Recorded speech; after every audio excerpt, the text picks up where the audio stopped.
our week number for our Dota 2 Phase 1 qualifiers, which is uh, between two of the top teams of this tournament. We are Gamers Hub, and we are on our road to Insomnia Dubai. Now, before we move into what the matches are tonight, I would like to let the viewers know what Insomnia actually is. And this is a UK-based gaming festival, which we are very privileged to have them in Dubai. So, guys, we are very lucky to have them here, and they are conducting games, all kinds of esports, including Dota 2. This stream here is live for Dota 2, and we are into the week 3 of qualifiers, and this is the semi-final between the top two teams. The Dota, Insomnia Dubai is going to be happening on October. It's going to be happening in October 11th. Uh, It's going to be happening on October 17th to 19th. The main event is for 3 days. The tickets are still up for grabs, so please make sure you buy them from Virgin Megastore, and it's available on Platinum List. Get them, guys, while they are still on discounted rates. Now, I'd like to introduce you uh, to this gaming Middle East Gamers Hub. We are conducting the qualifiers for this Dota 2 the tournament, and my name is Haris, and my gamer tag is Mr. X. Some people know me because I was actually a part of the tournament, which then, out of my passion and my love for the game, has brought me here right now, casting for you guys. Hope you guys enjoy, and please do share and stay with us throughout the matches. Now, let's get straight into the match, which is between two top teams, which will be really entertaining to cast as well as watch. They are between Stayfrosty, who were the winners, who were the uh, just blown away all the competitions so far, and they are playing against another really good team, which is Titan Esports. Now, the game is really interesting because both these teams have come off from a really good record of winning against all the teams that they have played for. I think Titan Esports lost one game out of their last 6 or 8. But Stay Frosty, they have a clean sheet right now. They have won all their previous matches. The drafting has begun, and this is the first game of this best of 3. Really excited, really hyped to cast this game for you guys. Uh, so as we can see, that Stay Frosty has is Stay Frosty is the Dire, and Titan Esports is Radiant side right now. They have already picked up Spirit Breaker and Dark Seer for them. On the other hand, Stay Frosty is on their second pick, which they have already picked Earth Spirit here, which is a really aggressive laning hero. They would use it as position 4 roam. Now, another set of heroes that they really like to play is they really like to rely on their position 4. He actually can make the plays in the early game, set up kills for their cores, for his mid, and really, really aggressive. On the other hand, Titan Esports a little bit laid back. They like to play safe. They like to play as a team. They like to play together. They like to make those calculated moves. Stay Frosty, on the other hand, is a little bit opposite. They like to take risks. They like to experiment. They like to play really, really into the game, into the face of the opponent. So we can witness another anti-mage pick here for the team Save Frosty. They already shown their core. They want to go with this anti-mage. They must be really confident. The bans are pretty good. Kunkka obviously is one of the Stay Frosty's signature heroes. They have also banned somebody like Tiny, who's a really, really good position for a roamer in this patch especially. On the other hand, Stay Frosty, they have banned Omni Knight. They have already banned Mars, two of the strong offlaners. And then, of course, they have banned Ember Spirit, which is a Titan Esports go-to hero in the mid. They're really confident to play with that, and I'm sure both these teams have done their homework. They have really studied each other over the week because it's been a long gap between matches. It's like happening every week. And last week, these two teams have won their respective groups, their respective uh, opponents from their opponents. Uh, if it was up to me, I would be studying the whole week, who their picks are, what they like to play, how aggressive they are in the early stages. Because guys, this is a really really good opportunity for you to take part in such a tournament and to know the extent of how good this the Insomnia is, like how big of a gaming festival and gaming brand they are. If you just look at the prize pool on each esports, I mean, there is Dota 2, there is games such as Apex Legends, there are games like Rainbow Six Siege, CS:GO. These games, each of these games have a big prize pool. So for example, for Dota 2, they're now giving for the winner of this competition a prize pool $7,000. So if you convert it according to my mathematics, if you convert it into dirhams, it's gonna be above 32,000. So what this means is, guys, all those long hours of playing and working hard can actually come and pay for it. You can actually take part in this. So don't miss this chance. This is just the beginning. It's gonna get bigger and better every year. The registration is closed for Dota 2 tournaments, but the registration is still open for games such as Rainbow Six Siege, CS:GO. They already have had 1 versus 1 in CS:GO, but now 5 versus 5 is also available. So guys, if you have a team, don't miss out on that. CS:GO 5 versus 5 is the tournament you want to take part in, because there are limited slots. I think there are like 16 slots available for two groups, eight, no, eight in each. Yeah. So what you guys need to do is immediately sign up. Don't waste any more time. Teams are already uh, registering, and registration is still open. So CS:GO, Rainbow Six Siege, and as well as Apex Legends. I'm not very familiar with Apex Legends and Rainbow Six Siege, but what I know is these games are really competitive in the world right now. So please do take part whatever you are suited for. On the other hand, the draft is going pretty smooth. They're gone. Stayfrosty has gone with Winter Wyvern, another really good team fight hero, laning hero. Really provides a lot of sustain to its lane wherever he lanes with, whoever he lanes with. And Titan Esports, they have picked their Sven, their Grimstroke and Spiritbreaker combo. We have already seen in this tournament the Grimstroke and Spiritbreaker combo has been successful. Titan Esports in the past, they have gone with their already well tested and tried combos. They're not doing anything new here. So Sven and Darkseer has also been picked before. We have seen that as well. Enchantress, on the other hand, is a really, really good hero in this patch. The win rate of this hero is really, really high right now in the pubs and as well as the pro scene. We can see that Steve Frosty likes to play around the around the current patch heroes. They have gone with the Enchantress here, and they have banned Broodmother because they didn't really have a lot of AoE heroes, so they would like to ban Broodmother.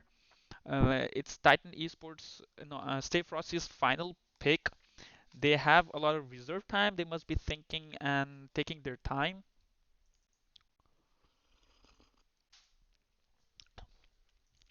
Titan Esports, on the other hand, have a lot of time to think as well. They have banned TA in their final ban.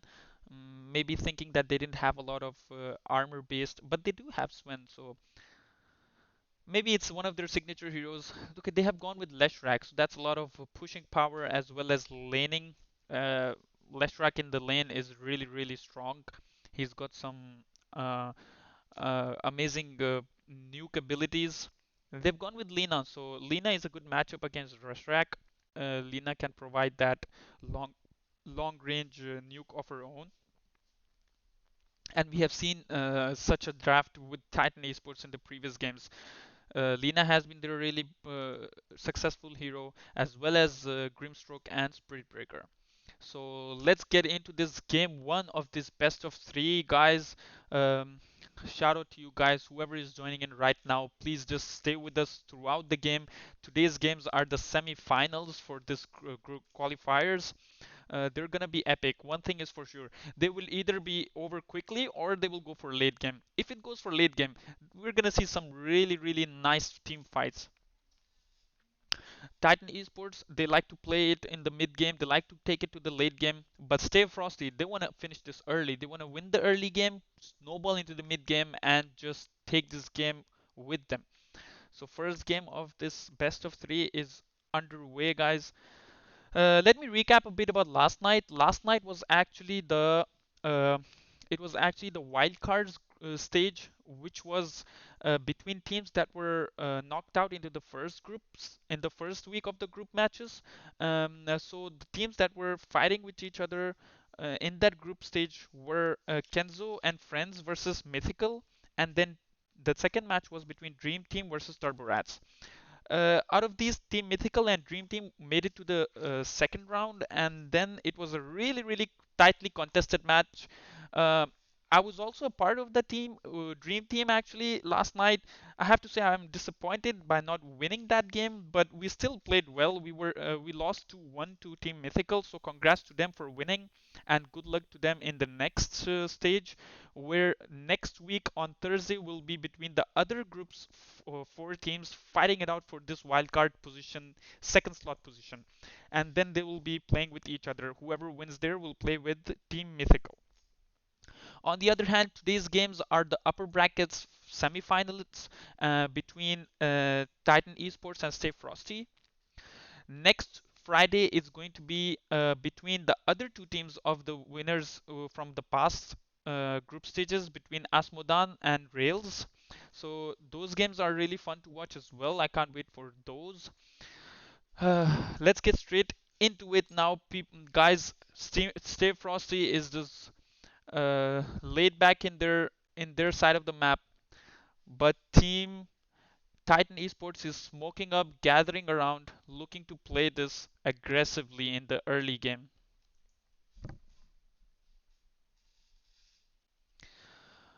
They're all making their way up onto the rune, but they find nobody there. They're gonna just wait there in the high ground, but they can see that the other team is also grouping up. They don't wanna let this rune go off so easily. They're gonna fight for it at least. They have all taken their high ground positions here.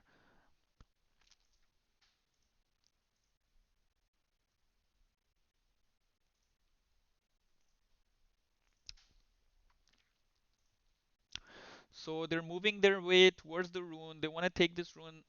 Maybe they're giving up the bottom both runes for taking the top two runes. But then we're not sure if the other team knows this. They don't realize that. I think they do. Okay. Earth Spirit is gonna steal the bottom rune and then probably top rune as well. So both teams. Oh, they're going aggressive on this Enchantress. Grimstroke with the stun. Will they get the first blood here? Spirit Breaker with the charge. Sven, can he kill this Enchantress? They can. That is first blood for this Grimstroke. Very well done. Tips all around. They're going for the second kill. They want to get this Winter Wyvern and just get into the face of this Team Frosty, but they let them go because they're in the safe zone of their tower.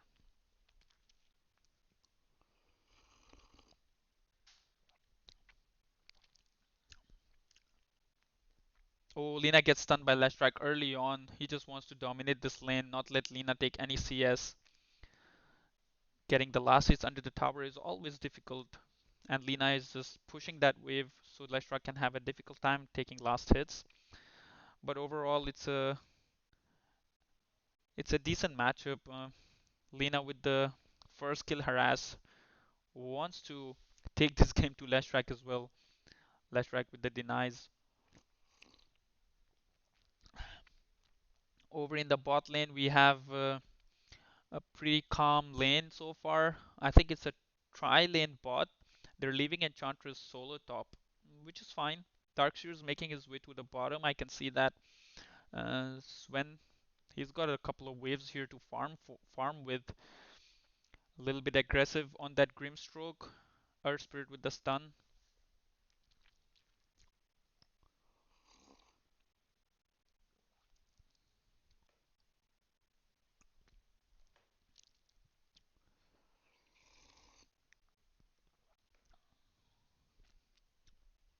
Last sitting under the tower is always hard because the tower just takes away, like just that just happened there. Grimstroke's last hit will matter in this. Grimstroke needs to. And over in the top lane, Spirit Breaker is solo against this Enchantress. A bit of surprise. I thought Darkseer will take the solo spot, but Bara is bashing this Enchantress while taunting. No respect whatsoever. And on the mid lane, Lina might die here. Oh, and she does fall down to this Leshrax's nuke. Leshrac is really strong in the laning phase. He needs to be dealt with. And I think for Lina, what she needs to do is just to play a little bit safer because she's already died once to this Leshrac. Over in the bot lane, Sven is getting all kinds of harassed by Winter Wyvern. Leshrac finds a regen rune, so that's a bonus. And over the boulder onto the Sven. Bara charges AM. He wants to harass that AM and gets stunned almost. AM with the dodge. Grimstroke. They might end up getting Sven here. That is a big kill. Oh, with the Grimstroke's Inkswell. Manages to slow them down. Grimstroke. Nice save there for his carry. Bara is just going in at it, and this might be a hero down for Team Frosty. Spirit Breaker is getting all the bashes he needs here. So this tri-lane so far successful for Team Titan Esports.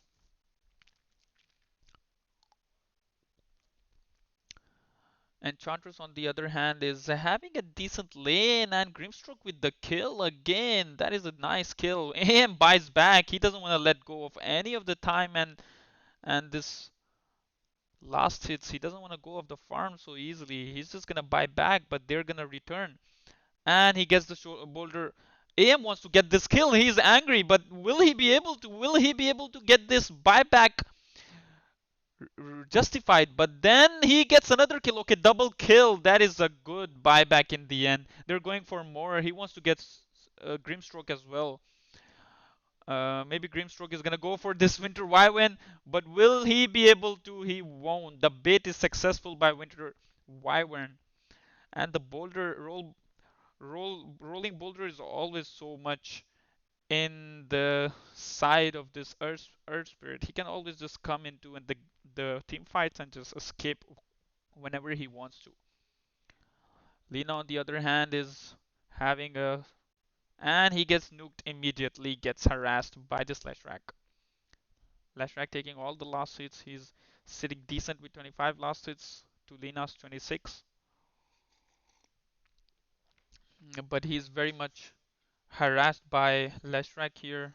Will Lina be able to win this lane against the hard laning of Leshrac? Enchantress wanted some sniping on that courier but was unable to. Into the 5-minute mark, and Spirit Breaker is in trouble here. He might end up falling, and he does. Secured kill by Leshrac. Grimstroke is trying to escape this 3-man gank. Sven with the aggressive plays stuns. Oh, Grimstroke. Will this AM die though? Oh, AM's looking really low and then manages to escape with the help of that magic stick. Extremely crucial their magic stick charges. And stuns going for this Grimstroke again. Will he be able to escape again? He falls down. That is a killing spree for this Winter Wyvern. He's gonna hit his levels and items pretty quickly in this game. Spirit Breaker wants to let. Okay, he's gonna take the invisibility rune. Might charge Leshrac, but he won't. He's just gonna use his invisible rune to just to scout this Leshrac's movement. He's going bot. He wants to check the rune, but he's unable to. Will Bara charge? Yeah, he does. He's just harassing this, hoping for a bash on Leshrac, but he's not. And he can quickly turn this around, Leshrac. With the second skill and the stun from Grimstroke. Will he dodges this? Will this? Oh yeah, Lina gets the kill. That is a big kill for her. She needed this. Rolling boulder onto Spirit Breaker. Spirit Breaker's looking to go down. Yeah, he does go down. That was actually a decent play from Spirit Breaker. He was looking to retreat, which caused Leshrac to play a little bit aggressive, but did not realize that Grimstroke was there to have his back. And then Lina with the ulti AM having a free farm at the top, nobody there to contest it with him. He's decent with 25 last hits, but Darkseer, wow, he's on top of the last hits right now with 50 last hits in just over minute 7 into this game. Enchantress, on the other hand, is having a decent lane as well. Sven wants to farm this jungle creeps already, but he is having a hard time from all the harass that is coming from Team Frosty. Oh, Inkswell on to Winter Wyvern. Will this Darkseer end up going down with the charge? Oh, Bara gets the kill onto this Winter Wyvern. Now silence on to Earth Spirit. He won't be able to roll Boulder. Will he? Oh, the bash comes in and secures the kill for Spirit Breaker. Really nice rotations here by Team Titan Esports.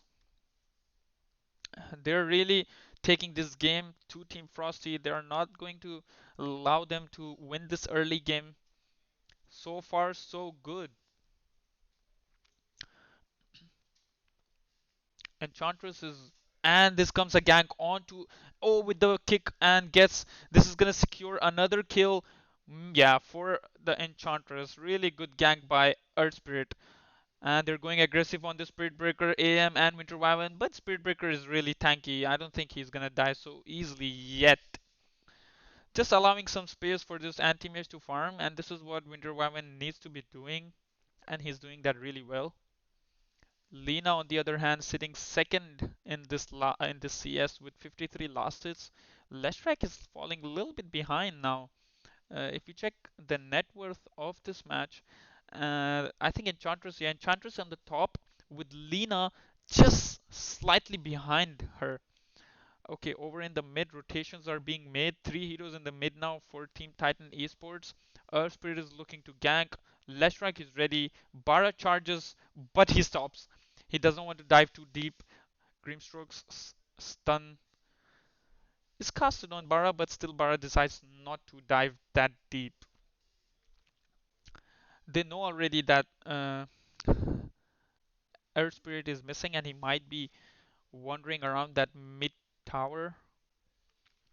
Okay, Winter Wyvern makes the TP in the mid. Oh, Bara gets the skill on Earth Spirit. That's a good pick off. I think Earth Spirit was going aggressive there with his boulder, rolling boulder.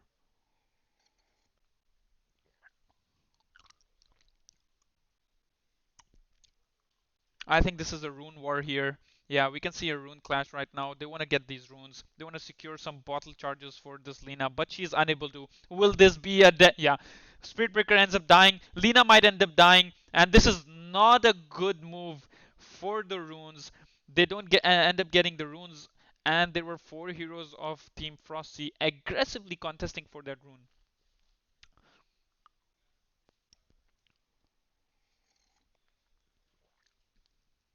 Lashrak with the free farm again, gonna be ahead in levels. He's above Lina now with on net worth. There's aggressive charge on AM by Spirit Breaker. AM just making sure Sven does not have any mana to cast his stun. Spirit Breaker with the charge anyway. He wants to make this AM, and then there's a stun on to the Winter Wyvern. Oh, Winter Wyvern is in trouble with Sven really trying to kill this Winter Wyvern but unable to. Winter Wyvern with the first kill managed to escape. Sven is his ulti is used, so he's, and Enchantress gets a kill on Lina yet again. Bottom lane, wow, there's some action going on with ulti onto Enchantress and Earth Spirit. Spirit Breaker just trying to, he's just diving too deep. Oh, Earth Spirit with the miss boulder shoulder and gets the kill on Grimstroke. Enchantress with the plays and another beautiful setup by Earth Spirit.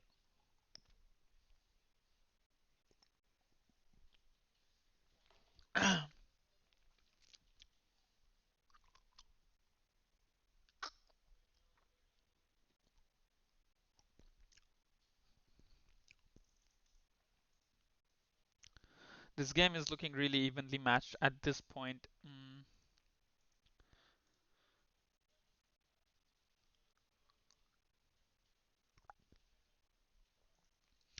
Um, Both these teams are farming at this point with the team Frosty ahead on net worth with 2k. It's a small margin, but they can make use of this and then snowball from there. Lena is desperately trying to get back on this net worth. She is way behind this Enchantress and Leshrac, the top two net worth heroes on Team Frosty and in this game. So AM is also struggling. He's at the bottom. So a good game from Enchantress and Leshrac is really important for AM to get the space he needs to farm. Darkseer and Winter Wyvern are gonna go face to face in the bottom lane, but Enchantress is there, and as well as Earth Spirit. He wants to get this, but he's unable to because Darkseer has that third skill to escape.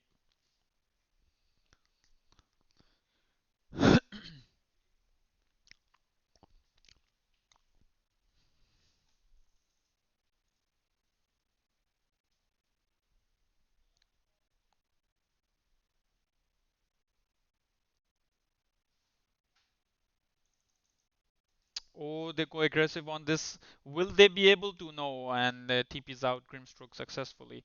But they're gonna try and get this tower now. Four heroes in the bottom lane. Yeah, they're gonna get this tower. Enchantress TPing mid, trying to defend that tower. Yeah, they end up defending mid tower as well as taking bot tower, so that is really good. The net worth still steadily 2k for Team Frosty.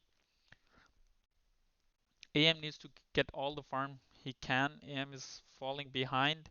He does not have his Battle Fury yet. On the other hand, Enchantress has a Midas and now is going for the Dragon Lance. Sven wants to make this Echo Saber quickly so that he can can have uh, some kind of impact in team fights with the Echo Saber.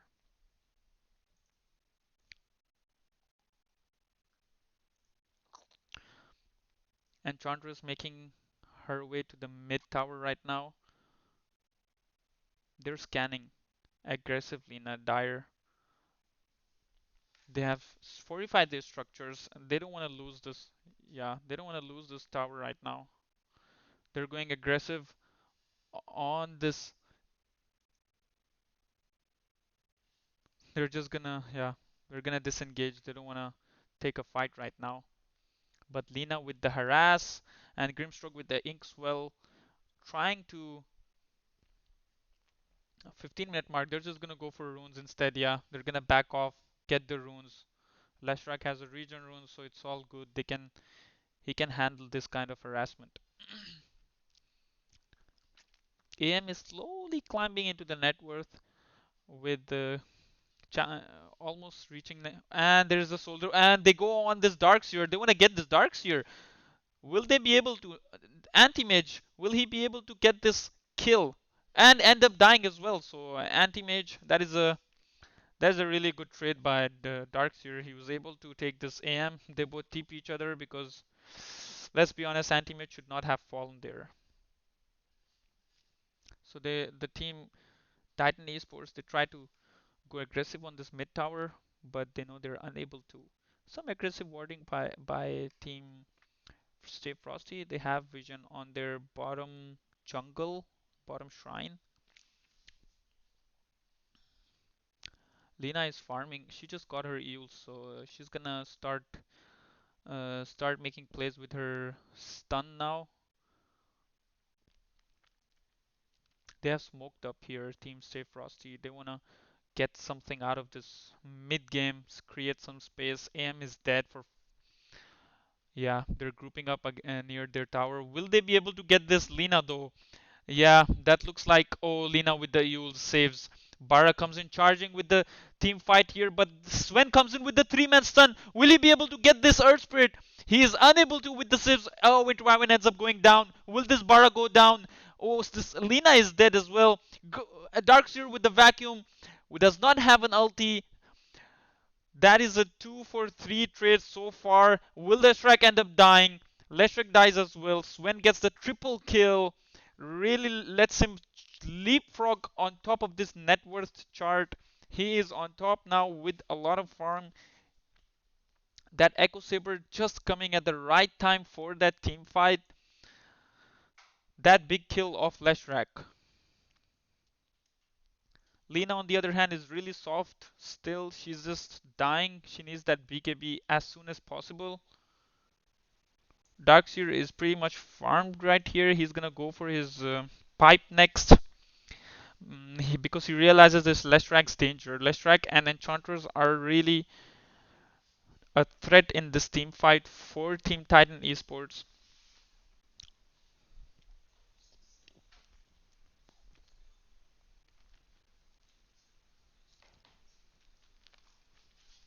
Lina farming Ancients. She wants to get back, but that ward is not going to allow the Ancients to restack.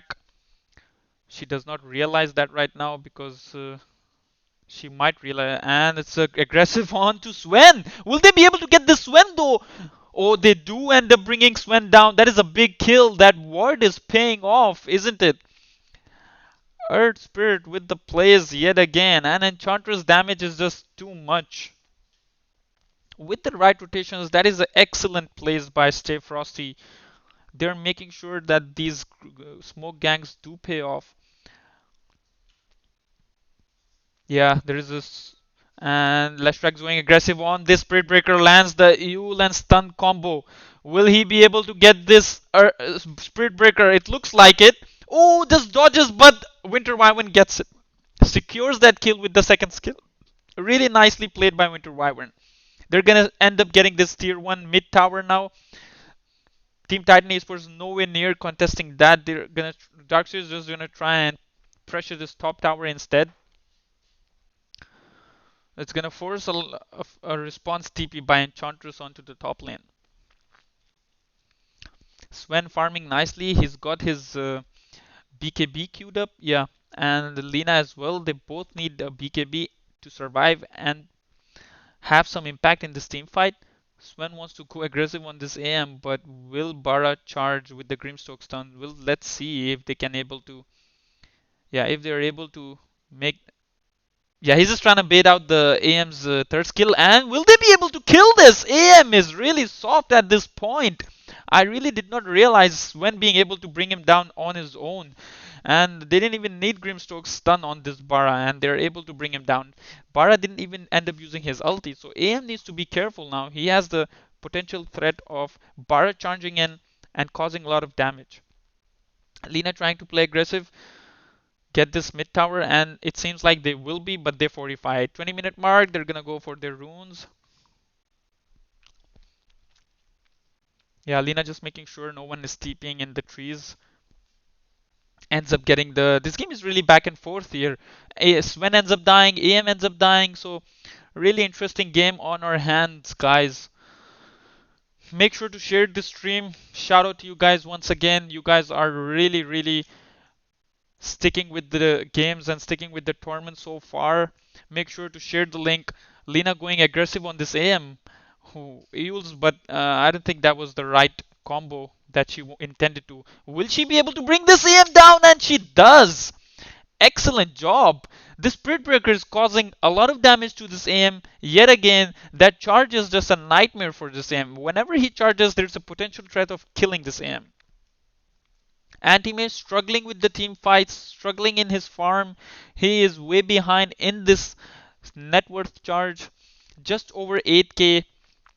But Sven, on the other hand, is on the top of the charts with 11k net worth. Enchantress and Leshrac are right behind him. We need this Lina to be able to get this BKB and then be a lot more threat, cause a lot more problems in the team fights.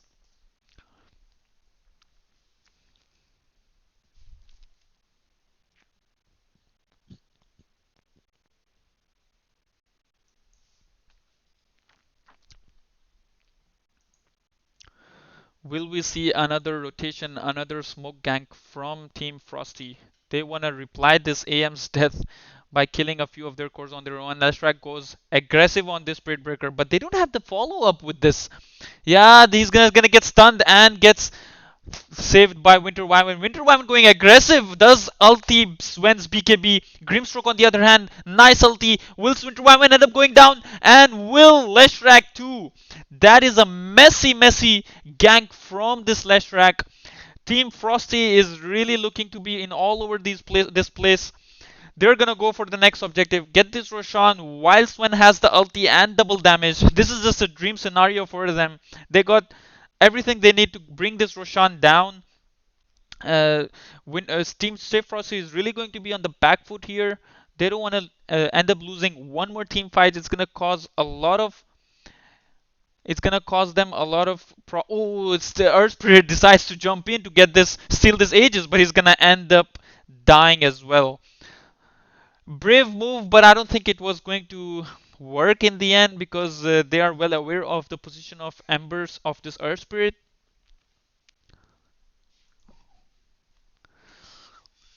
Aggressive plays by Spirit Breaker yet again. He wants to go for this Winter Wyvern. Will he be able to? Oh, they have the detection for this Winter Wyverns. Will they be able to get this?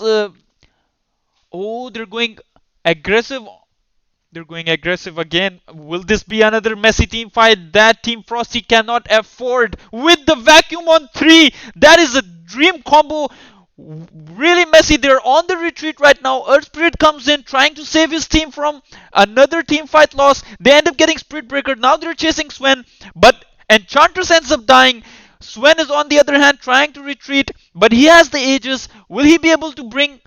Will he be able to? Yeah, he has his Aegis, and now it's been exposed. Will Earth Spirit get out of here in time? No. Darkseer has other ideas, and he ends up killing him. Stay Frosty is really looking messy in these team fights. They are unable to win anything. Leshrac ends up dying as well. Lina with the secure, kill secure, and that was a nice buyback by Spirit Breaker. Yeah, that word was right under the range of the tower, and they're gonna push high ground. This AM is simply not enough farm to fight. Top tier tower is going to go down. They might even be able to get this set of racks. But Winter Wyvern has his ulti and they're gonna retreat. Oh, Winter Wyvern ultis aggressively. They want to take this team fight. They don't want to let this Sven go. Sven ultis and immediately retreats. That is a good retreat by Team Titan Esports. They managed to escape without ending up dying or forcing into a team fight they don't want to. And Earthspear is still going at them. He doesn't want to let them go. He's Yeah, he doesn't want to let them go so easily.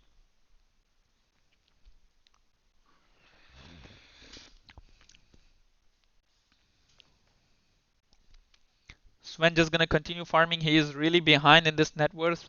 Sven on the other hand, 14k net worth right on the top, with Enchantress on the second position with 11k. So that is a big difference. 3k net worth difference between these two teams.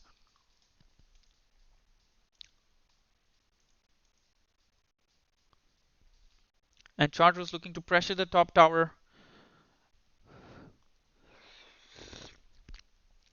I mean, at this point, all Team Frosty should be doing is creating space for this anti-mage. Anti-mage needs to be farming. He needs to be solid ready to be a part of this team fight, because right now they're going 4 versus 5. But on the other hand, Team Titan Esports is just ready to go 5 all together. They have their ultis. Lina is farmed. Sven has BKB. Darkseer is pretty much ready to sustain in the team fights with the pipe, with the Greaves. This is really a upper hand right now for Team Titan Esports. They should not be losing this advantage. They should be playing smart. They should be going for the objectives and getting the job done for their team. But Spirit Breaker, on the other hand, ends up losing his life. This AM got that kill and he really needed that.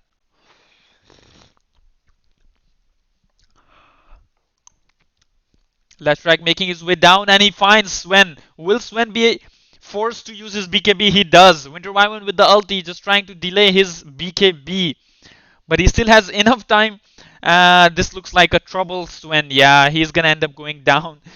AM trying to get that kill, but Enchantress ends up getting that one. This is not a good scenario for Team Titan Esports. They have ended up losing two of their cores.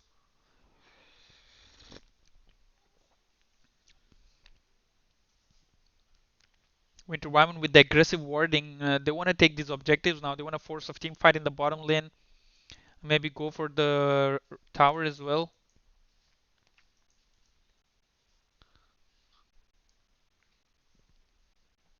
Anti-Mage is desperately trying to crawl his way back into this game. Successful so far. Let's see if he's able to be ready for team fights. His Manta style is ready, but he needs that basher to have some kind of lockdown into the team fight. Just aim that one hero who he can really hit and then ulti. Over at the bot lane, Grimstroke is going for a scepter.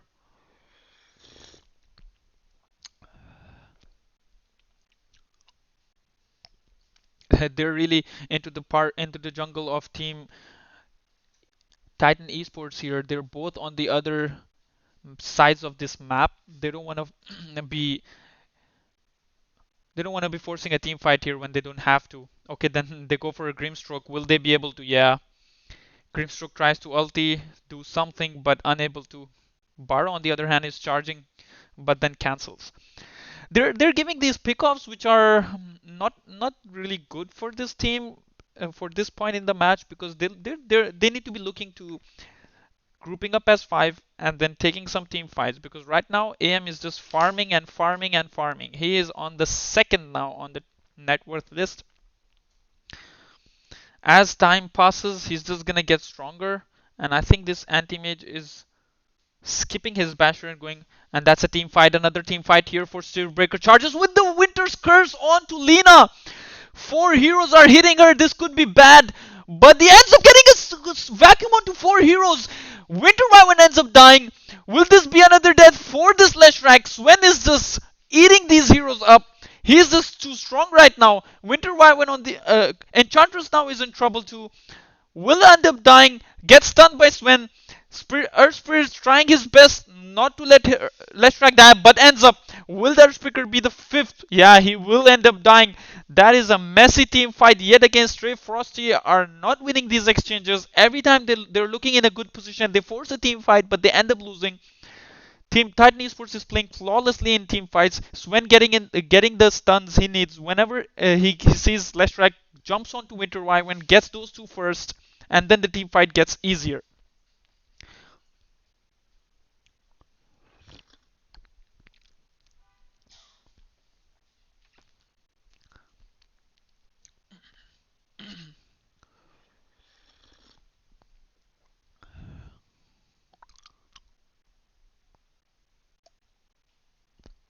Speedbreaker charging on this anti-mage. He is that number one threat to this anti-mage, the Speedbreaker, with the stun on of Grimstroke. Will this anti-mage end up losing his life? Oh, they don't charge, they don't commit to this. They could have, but they would not. They just want to harass this anti-mage out of the lane. But that's strange. I mean, Speedbreaker had his ulti. He could have gone for this anti-mage, and Chartreuse was down. I understand Winter Wyvern had his ulti, but they could have. Maybe it's lack of vision is what prevented them from killing this anti-mage.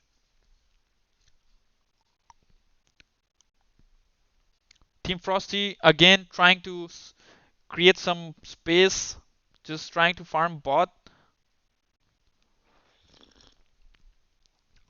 They know that this area is warded, so they're trying to force a fight over there.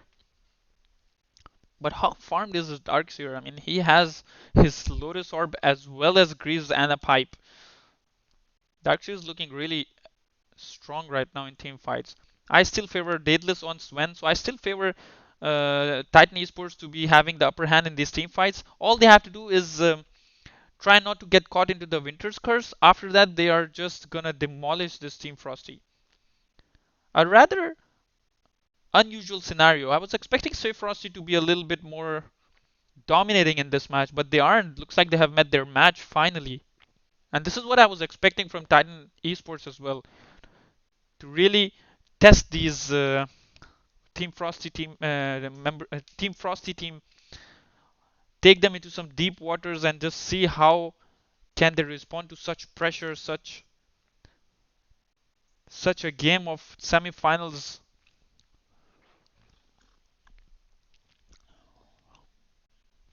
Left with the double damage and invisibility rune. Will they be trying to use this? No, it looks like they just want to stay together as they can in case there is a team fight that breaks down. Like right now, Spiritbreaker wants to charge, but he cancels it. I think they're waiting for the Roshan. He will not be. Okay, he will be. Roshan will be available in under 20 seconds. So this could be a key moment into this game. Will Team Frosty try to contest this Roshan, or will Titan Esports manage to take it easily? Oh, there's a gank onto Spiritbreaker. Will he be going down? This damage on Enchantress is just too much. Spiritbreaker ends up dying. Well, this is not an ideal time to be one man down in this point of the game because they want to take this Roshan. Roshan is up. Team Frosty is gonna go for this Roshan. Will Yeah, I think they're gonna realize that they're going for this Roshan, and Team Titan Esports really needs to contest this if they wanna take a major take a major leap into this game ahead. But they're not gonna, because this is not the time where they wanted their Spiritbreaker to be. Lina tries to go aggressive, but they go on to a three-man vacuum, and Winter Wyvern ends up dying. So does Enchantress. The damage on this Sven is just too much, and AM barely survives with Spiritbreaker dying as well. Three heroes down, even after getting that Roshan. How dangerous are Titan Esports in this team fight? That Darkseer with the three-man vacuum and ulti is just causing all kinds of trouble. Sets up a stun for Sven amazingly, and now they're gonna go for high ground. There is a buyback forced by this Winter Wyvern. Winter Wyvern is really important in this team fight. They need to get the good one. Um, AM trying to cut the creep wave, but Sven is doing the damage on these buildings. He wants to get the racks, and there is a blink and ulti of Winter Wyvern. Will Grimstroke end up dying? Grimstroke does end up losing his life. That is a good blink and ulti by Winter Wyvern. I don't think they were expecting a blink from Winter Wyvern, and now AM going aggressively on this when so is Winter Wyvern. Oh, and that's a ulti by AM that causes, but Speedbreaker trying desperately to save his Sven, but will be ending up dying as well. Lena, on the other hand, was nowhere in this team fight. She just managed to escape when she could. So that's another swing into this net worth. Just when you thought that Team Titan Esports is on the upper ground, high ground with the upper hand into this match, they end up getting right back defending their high ground instead. Now Team Frosty will be gathering around, trying to get the force a buyback or two from this Team Titan Esports. They're gonna get this tower. Yeah, there is the forced buyback from Spiritbreaker, but will it be enough? Maybe they wanna get this high ground. Yeah, they're gonna go for this high ground right now. Lena, will she be able to hold this incoming army off? Oh, and here goes Spiritbreaker trying to force a team fight, trying to get. Oh, where's this the double man vacuum? Sven with the buyback, he comes in, but is he out of position? Yeah, he's unable to. Will he be able to get this Enchantress though? Will they be able to get anyone? Here comes Sven charging in, and Winter Wyvern with the save, healing up this Ember Spirit. Ember Spirit is gonna get healed. Earth Spirit, sorry, and this Enchantress ends up dying. That is a bigger kill than Earth Spirit in my opinion, but Earth Spirit on the other hand does die.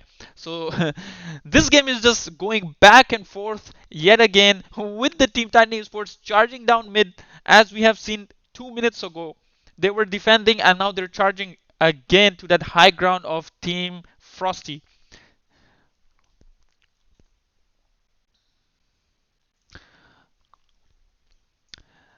This Earth Spirit does not have a buyback, and this Enchantress does not have a buyback as well. So this looks really messy right now. They don't want to lose more than one set of racks. Oh, AM is trying to go for this Grimstroke, but will he be able to? Here comes the charge from Bara. He gets to Leshrac, but Leshrac is getting healed up by Winter Wyvern. Winter Wyvern is managing, and here comes AM. AM is going aggressive now. Oh, it forces Lina to ulti. Lina with the ulti gets AM. AM drops his ages. Now Leshrac is looking to be in trouble. Will they be going back? Spirit Breaker with the charge. Oh, just misses the stun. Lina onto that AM. Will Spirit Breaker end up dying though? No, he's gonna retreat. With the AM, with the stun. Oh, manages to escape Winter Wyvern with that glimmer. Sven looks to be in danger right now. Sven can end up dying here. Sven with the wrong appearance in that team fight at the wrong time. When the team Titan Esports was retreating, Sven decided to go go into this team fight. And now the bad thing is that Sven does not have a buyback. So if team Titan Esports manages to get into this high ground, they will be forcing Titan Esports to take a team fight without their core. Let's see if Team Frosty will make most of this Sven's death. I think this is a turning point into this game. Sven without buyback charges in like that and ends up dying. Yeah, they're gonna charge this. Try to get this tower and then maybe a Rax or two. Oh, they charge aggressively by the Spirit Breaker. Silence onto this AM. AM is just focusing on his, and Grimstroke ends up dying. Enchantress gets the kill. Will Lina do something here? Spiritbreaker going for this Winter Wyvern, but this Enchantress is too much of damage. Gets the Spiritbreaker as well. Grimstroke, Lina dies as well. This is a team wipe. Really not where they wanted to be. That's Sven's death may just cost them this game number 1. A tightly contested. They're going for the GG push. They don't want to get the Rags or Megas anymore. They want to go for these towers. Will they be able to get them? Lina got with the buyback, trying to get this team Frosty to get back, but they won't be able to. They might end up killing this Lina. Lina is dead with no buyback. This is GG in my opinion. That's Sven's plays were really questionable. He should not have gone there high ground when his team was retreating, and this is gonna cost them that game 1. Sven can be available in the next 4 or 5 seconds, but then that doesn't matter because they're going, and that's a GG. GG being called. I thought Team Titan Esports cannot lose this game. How good was that Team Frosties?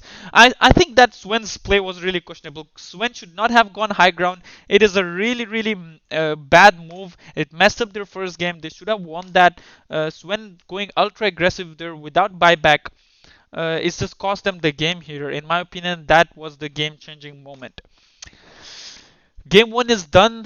We are finished with game number 1. It was a really tight contest between Team Stayfrosty and Titan Esports.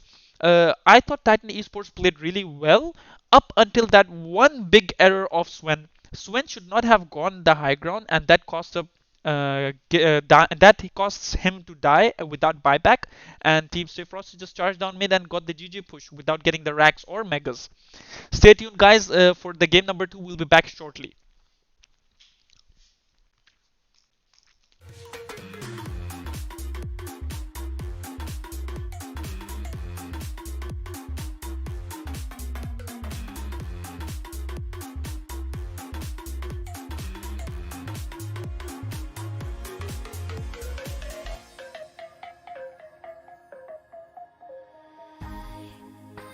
Want you to lift me up so high, a place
What's going on, guys? It's me, External, and welcome back to JHME TV. So we just saw Stayfrosty versus Titan Esports with a 34-31 win.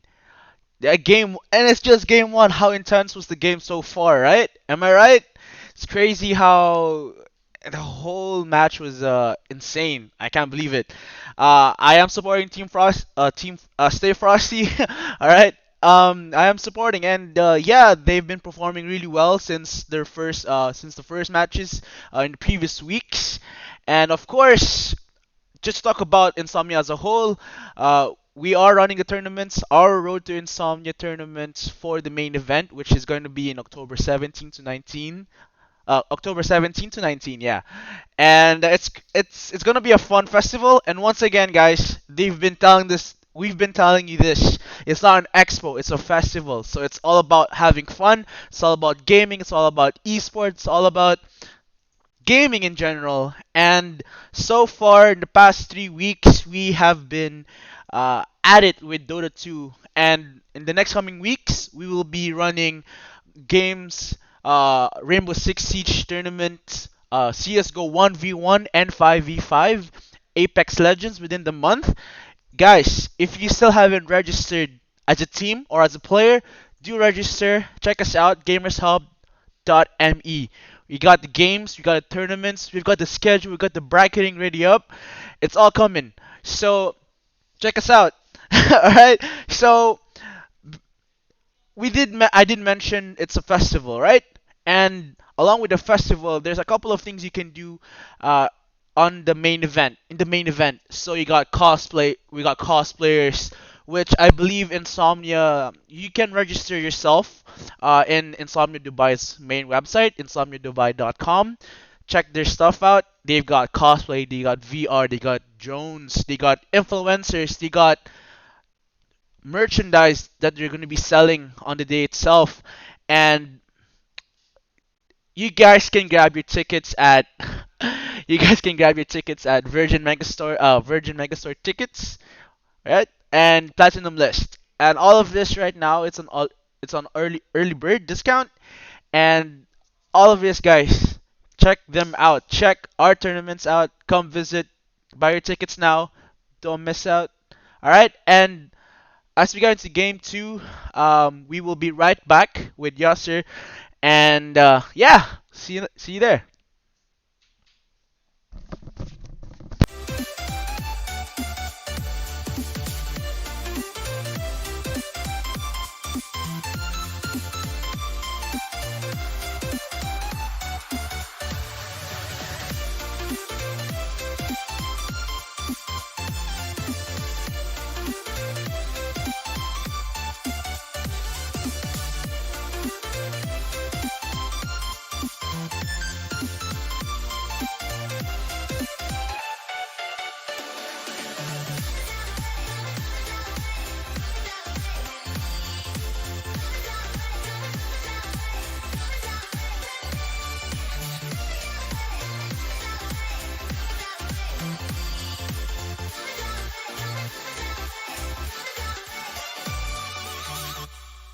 Something's gonna bring the change. Journeys we are meant to take. Something at the edge of space, calling us to fly away.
Welcome back, ladies and gentlemen. We are ready for our game number two of this best of three between two solid teams, Team Frosty and Titan Esports.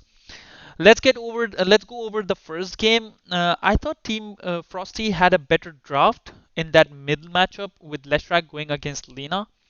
I thought Leshrak will be more impactful into that early to mid game where they will be pushing towers and taking control of this game in a whole, but they were unable to for the reason that is Spirit Breaker. Spirit Breaker caused a lot of problems in the early game. He was great with his charges, with the ganks, and with Grimstroke alongside him. They were able to secure that early game and go right into the mid game. Now, mid game was evenly matched with Titan Esports and Team Frosty going back and forth, which caused the game to go into that late game.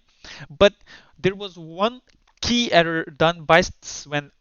At the point of defending their high ground, Team Frosty managed to get force a buyback from Sven, and then this Sven, what he did was he went down to mid lane, pushing aggressively after winning that team fight, getting trapped in between the heroes of Team Frosty when his team was going retreating, and that ended him up dying and then losing that defense later on.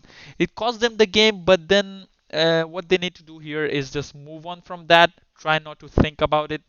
Maybe do focus on to that mistake, a huge mistake in my opinion, and then just move on from there. Okay, let's get into this drafting stage of the game number two with Team Frosty one up into this best of three series. Once again, these are the semifinals of these qualifiers. The next second group will play for that final spot next Friday, and that match is also an interesting match between Asmodan and Rails. Right now, Stay Frosty is one up, and they need to win just one more game to secure that final spot. Let's get into the drafting. Team Titan Esports once again going for that Spirit Breaker, their comfort hero, their hero that they can rely on that early game to mid game. Let's see what Stay Frosty are gonna do. They're gonna end up picking a Darkseer as well. Uh, Looks like a game of comfort picks here. They went for this Oracle, who is a good aggressive laner as well as a good team fight appearance in this lineup. He can save, he can debuff enemy heroes or allies. So let's see what they're gonna go for. I don't think Axe is banned or OD. They both are good counters for Oracle. Oracle, when he casts his ulti, can be dealt with if they pick the right heroes from here onwards. This team Titan Esports, they are really experienced. They have been in these positions many times, one down. That's how they made it into the semifinals actually. They were one down against which team were they facing in that last round? I think they were facing Team EMP, yeah. So they were one down in that best of three, but they end up coming back into the game and winning the next two matches, allowing them to secure this semi-final spot, which is happening right now. This time, Titan Esports they go for AM pick. They know that they can save and play around this anti-mage. That's why they went for their core pick early on. They would like to keep their support and their mid for the later stages of this draft.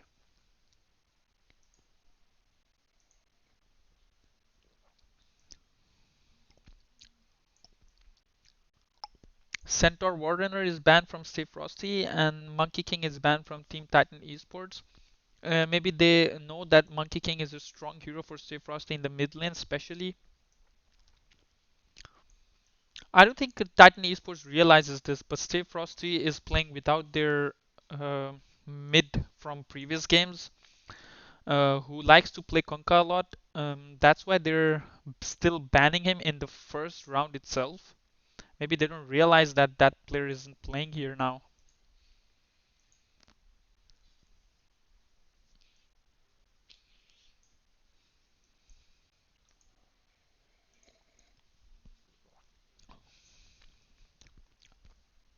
Stayfrosty going for Lina. It's like a switch up between the heroes this time. They're going for the heroes that they went for last game, and Titan Esports is going for the heroes that Stayfrosty went for last game. Nyx Assassin, that's a really good counter for intelligence heroes such as Oracle and Lina. Can cause a lot of troubles. But will Nyx Assassin be playing a position 4 or 5? Titan Esports with the mind games already because both Spirit Breaker and Nyx Assassin can play position 4. Stay Frosty with the PA pick. Really like to see her aggressive PA. Really love seeing a PA snowballing with those crits. So this is already a really nice matchup. With that Dark Seer is gonna be fun.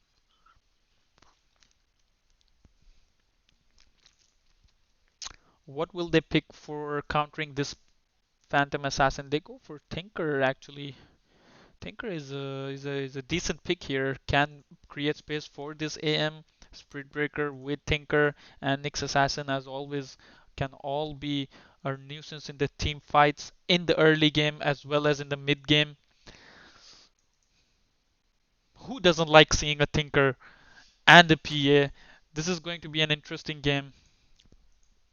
Hoping to see a lot of Dagons and Hex by Tinker in this team fights.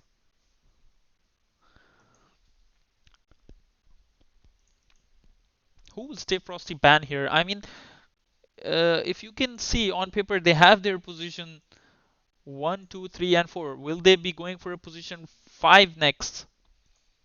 Will Spirit Breaker be playing a position 5 or will Spirit Breaker be playing a position 4?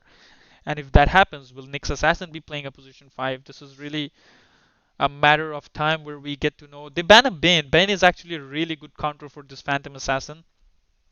Bane can obviously ulti PA when PA is with the BKB, and so does with the first skill, can always reduce the damage output from this PA. Steve Frosty is also lacking a position 4 here. So they're gonna pick a position 4. Will Team Titan Esports ban a position 4 here? Because it's clear to me that Titan Esports wants to pick a position 5 right now.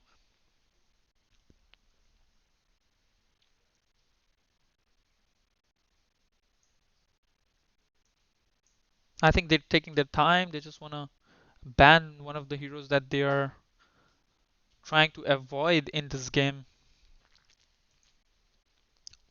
It could be Rubik. They might just try and ban that Rubik for Stay Frosty. But then again, okay, so they end up banning Magnus.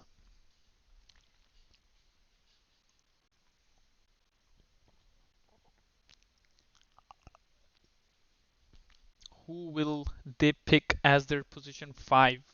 Let's see.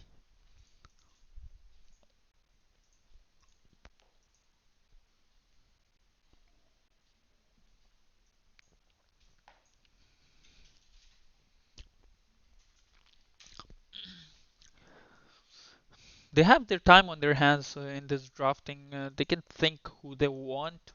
Can they pick a Winter Wyvern here? Looks really good, but Winter Wyvern is banned.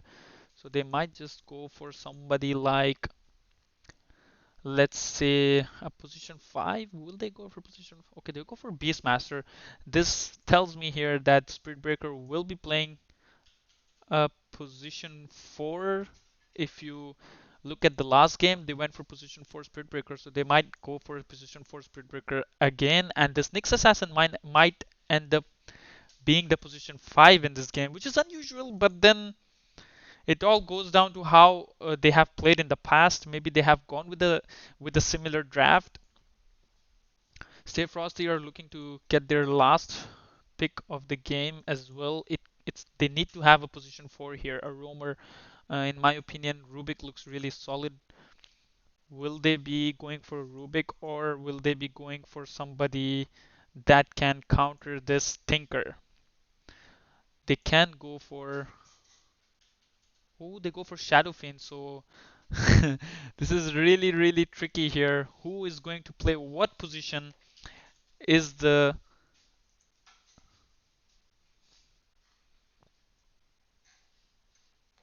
Who's going to be play what position here in this game number 2 of this best of 3? Can you guys guess?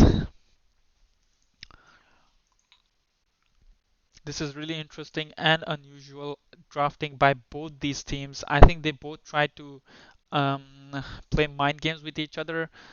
Who has the upper hand? I'm not sure, but I'm always going to favor a team that has Tinker and Spiritbreaker on their team.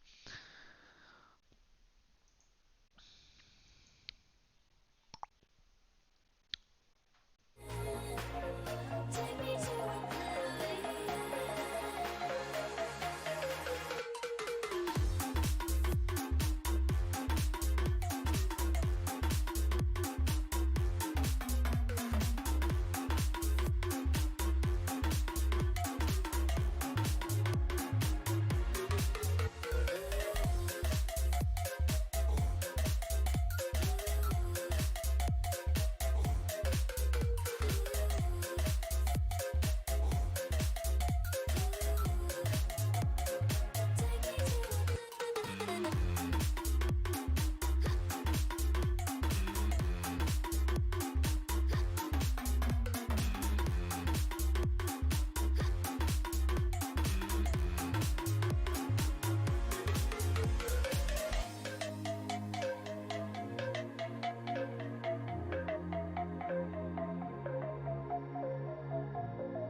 come and fly away with me. Come and fly away with me. Come and fly away with me. Come and fly away with me. Don't you be afraid, everything will change. You and I, jumping off the edge. They say dreamers never die, so come and fly, come and fly, come and fly away with me. We're rising, we're falling, we'll make it through. We're climbing, we're soaring, 1,000 views. We're rising, we're falling, we'll make it through. We're climbing, we're soaring, 1,000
Somewhere by the emerald sea, where the moon and water meet. Somewhere close to harmony, when the world is sound asleep. Something's gonna bring the change, journeys we are meant to take. Something at the edge of space, calling us to fly away. Don't you be afraid, everything will change. You and I, jumping off the edge. They say dreamers never die, so come and fly, come and fly, come and fly away with me. Come and fly away, come and fly away, come and fly away with me. Come and fly away, come and fly away, come and fly away with me. Come and fly away, come and fly away, come and fly away with me. Come and fly away, come and fly away, come and fly away with me. We're rising, we're falling, we'll make it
Ladies and gentlemen, we are back for this game number 2 of this Prepare for best of battle. 3 with Team Frosty leading 1 up in this match. We're back due to some difficult, due to some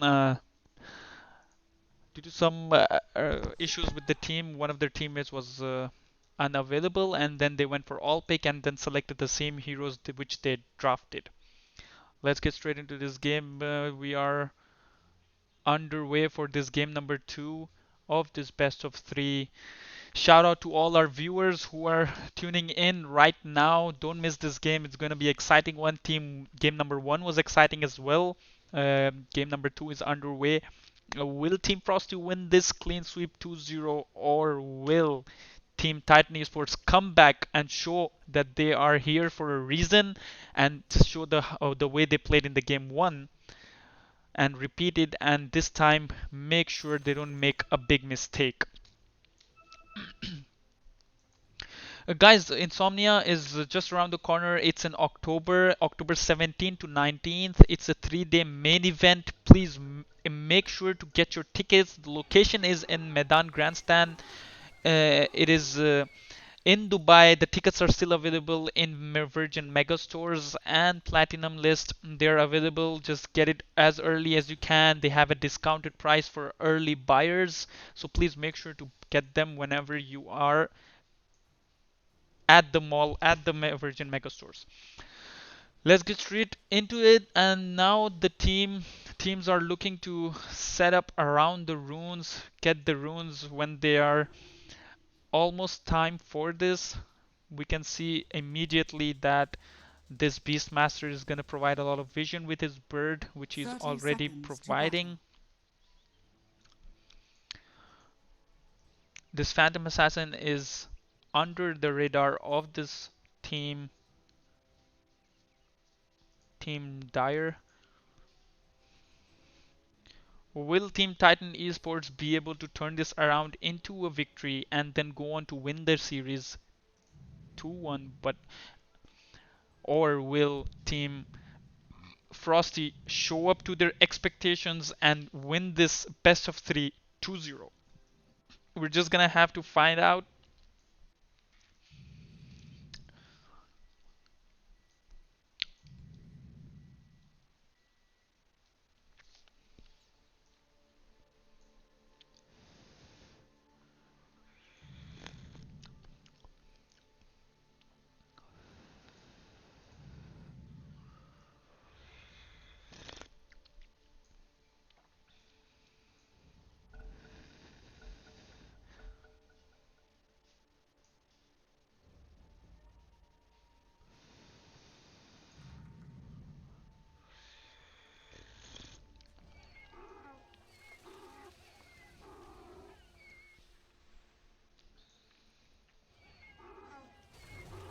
Both the teams trying to get as many runes as possible. AM trying to make his way around around this river, going The battle on this begins. Oracle and trying to take this, but Oracle will end up stunning this AM. Alina just barely misses an anti-mage without the blink away. He's just gonna try and run away. Oh, Darkseer is there. They want first blood. Oh, third skill. Just in time. Counter spell works perfectly there to save AM. AM just TP stop. He doesn't want to miss on any last hits or early game levels. Tinker and SF are mid. Not for you. Nyx Assassin is position 4 on this team Titan Esports.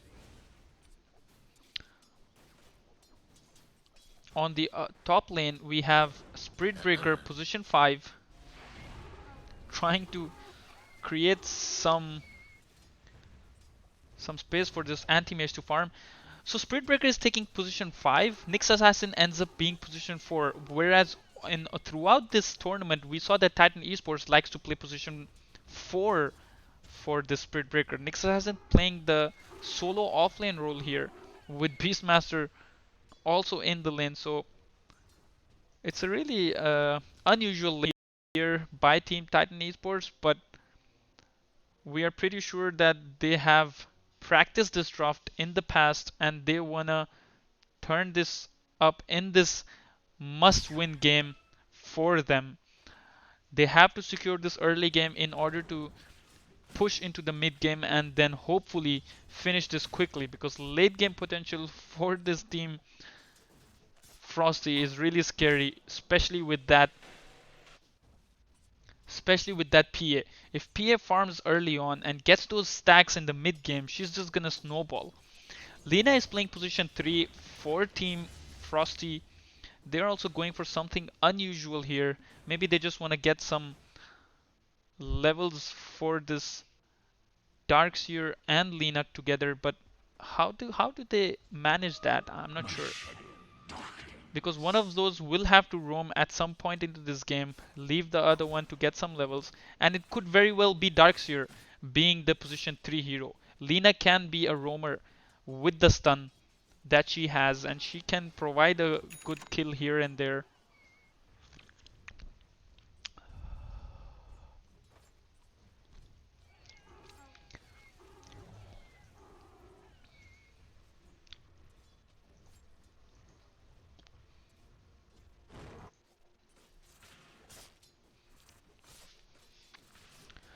We are still into the early game where both these teams are contesting for the CS.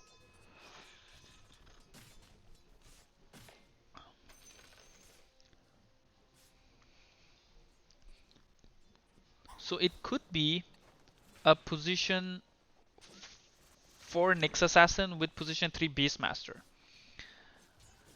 Spirit Breaker on the other hand is now full support. He has to, because they have played such a draft, they have made such a draft where their position normally who plays their position 4 is now playing position 5.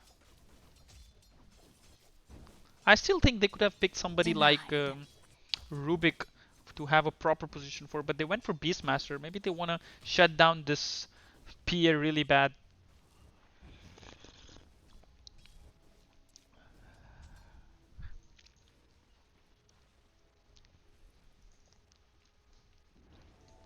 No rune for Tinker. He was hoping there was a rune there in the 4-minute mark in the top rear side of the river, but it wasn't. On the other hand, top lane, Lina and Spirit Breaker both are trying to harass each other, but Lina ends up winning that with the stun. Now Lina is diving under the tower. I mean, AM is diving under the tower, but here comes the charge from from Spirit Breaker. He gets the bash as well. AM just barely surviving that with the blink. How close was he to die there?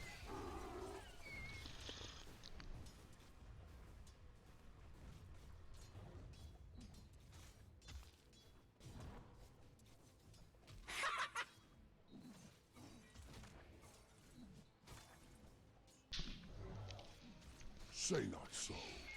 Tinker is farming well with the level 5 already. He's got a couple of stacks as well in the top jungle. With the 5-minute mark, there's a fight in the top rune with AM getting stunned by Lina. Spirit Breaker trying to block. Body block this Lina, but Lina ends up stunning this AM. With the bash from Spirit Breaker, will Lina end up going down? No, she won't. With the shrine still available, Lina decides, Spirit Breaker and AM decide not to chase her high ground. Really close there, PA. PA just managing to escape there. Oracle with the smoke. No, with the invisible rune. Spirit Breaker looking to gank this SF early game. Lina almost always harassing this anti-mage out of the lane. Anti-mage with the ring of health will be able to regen comfortably. Over at the bot lane, Nyx Assassin and Beastmaster are doing a pretty decent job here. Shadow Fiend is obviously on the top of the CS with 32 last hits. Tinker is somewhere behind SF, and they're aggressively pushing top lane already. Spirit Breaker with the charge on Darkseer. Darkseer is trying to harass back the Spirit Breaker out of the lane, but unable to. Anti-mage getting harassed by this Lina. Lina wants to right click this AM out of the lane yet again. Darkseer now This anti-mage is completely out of the lane yet again, and all thanks to this Lina. I thought Spirit Breaker was not a perfect choice for this position 5. AM is gonna end up having a bad game yet again. We have seen this Dire's very top often in tower this is tournament. under Anti-mage attack. is not being shown any mercy, and oh, that's a Dire's good top stun by tower has Oracle. fallen. Stops Spirit Breaker in his tracks. that's a that's a tip swap as well because they both realized what just happened. Spirit Breaker end up getting his charge cancelled by the stun. Over in the mid lane, Tinker is just gonna go for the stacks for the jungle.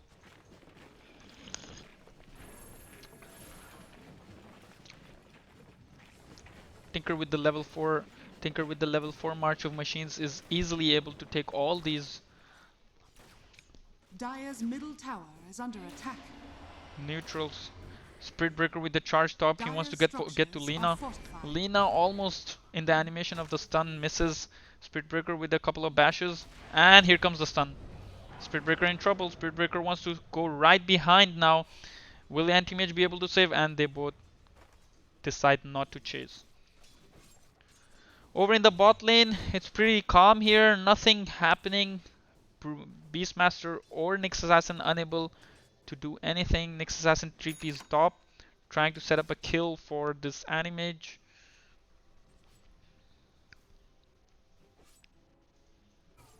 Illusion. Tinker with the illusion rune. Gonna try and use his illusions to stack camps maybe. Or maybe just try and bait SF into committing for those raises. PA left alone in the bot lane. Over in the top lane, Spirit Breaker charges Darkseer yet again.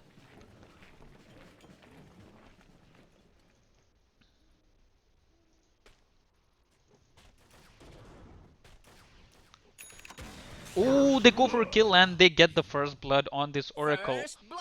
They have the wards over there and they had the vision of this Oracle trying to rotate mid. Maybe set up a kill for Shadow Fiend onto this Tinker, but Tinker decides to do something on or do something for that and just ends up killing this Oracle.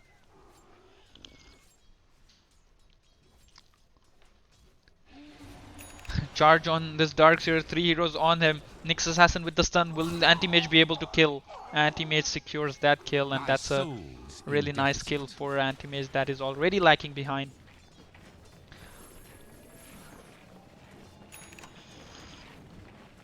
And again, that Spirit Breaker key in that kill of Darkseer, because Spirit Breaker is such a aggressive early game hero, and they go on Lina this time. They can get another kill here. Nyx Assassin follow-ups with the stun, and Anti-Mage is able is able to get that kill. Shadow Fiend with the raise, couple of raises, gets double kill. No, Oracle gets one of those, and now they're chasing again, chasing on this Nyx Assassin. That's a decent turnaround.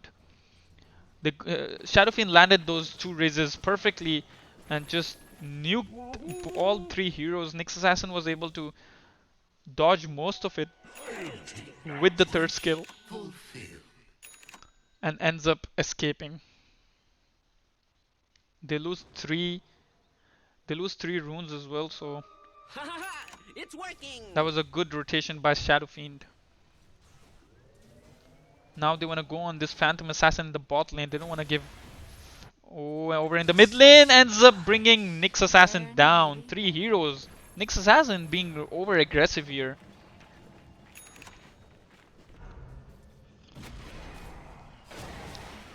Over at the bot lane, Spirit Breaker commits heavily on this Phantom Assassin, but Oracle was there to save her. Will this... No, the Tinker was unable to bring this PA down. Oracle saving that PA just in time. Aggressive March of the Machines here by Tinker. He wants to push this tower and get a lot of room, take a lot of room from this Phantom Assassins to farm. Shadow Fiend making his way on the bot lane. He doesn't have a TP. He just used it in the top gank. But he wants to... They don't want to defend bot. I think they don't want to get the top bottom tower yet. Spirit Breaker charging top. They're going for Darkseer again. Darkseer realizing that, heads back to go under his tower. Does he have the surge? Yeah, he has level 3 surge. He can easily escape the Bara's charge and their potential gank. Over in the bot lane, Beastmaster already has a Vladimir's offering, so that's a good farm by Beastmaster. He's sitting nicely in the net with mid table here, lower mid table with Darkseer above him. Radiant's Tinker with middle the tower top on the is under network attack. network chart, and Shadow Fiend is on the second, just right behind him. Tinker and Dire's SF are bottom having a tower good is game under here, attack. but it's just a matter of a good team fight from either of these teams to turn around the net worth into their favor.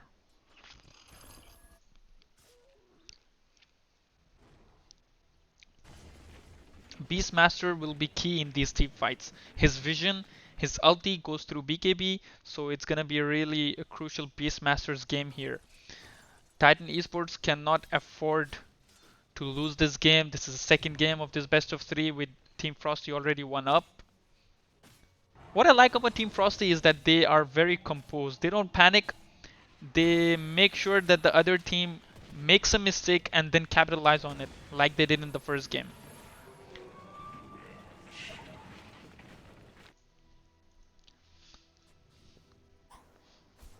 I thought this Darkseer will be rushing a pipe, considering they have a Tinker in this game. But instead, oh, the Shadow Fiend has found this Tinker, and he just immediately, oh, he wants to raise. He wants to raise that second time. Will he be able to? No. Oh, he gets the kill, and he gets a return kill by Tinker. Nice play by Tinker. He just tried to bait that Shadow Fiend into going behind and just delaying that second raise. End up killing him. Oh, aggressive gank on the bottom lane. PA ends up dying. So that's 2 cores down for Team Titan Esports, for the Team Frosty, excuse me. Team Titan Esports playing the aggressive here. That Beastmaster's ulti, how good is that? PA is disabled for a long time.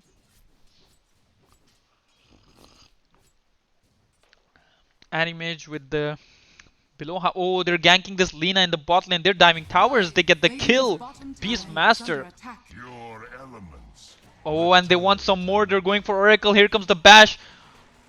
Oh, Nyx Assassin thought that he will stun them, but doesn't. And then Radiant's that is a top tower kill is under attack. for this Nyx Assassin. Another solid start by this Team Titan Esports. They are really good in the early game.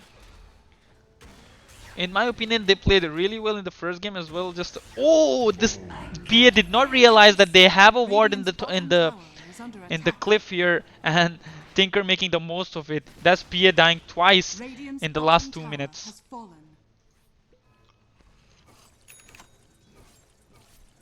So solid rotations, successful rotations by this Team Titan Esports. Team Frosty on the back foot yet again. 15-minute mark, they would like to get all the 4 wounds here. Will they be able to? Nyx Assassin gets that with the help of the third skill, and Shadow Fiend steals that rune.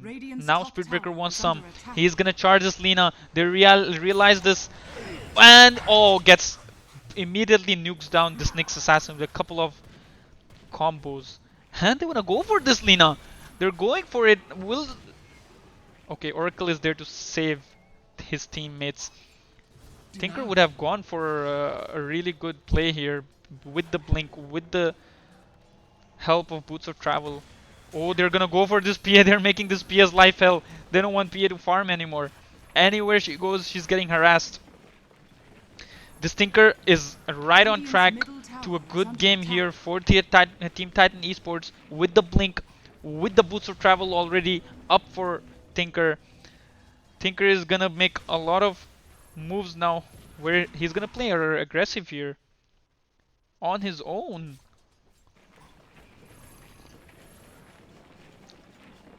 Tinker is gonna apply a lot of pressure now. He's got the blink, he's got the Boots of Travel. His AM is farming comfortably, and Titan Esports is right on track for this game number 2 of this best of 3.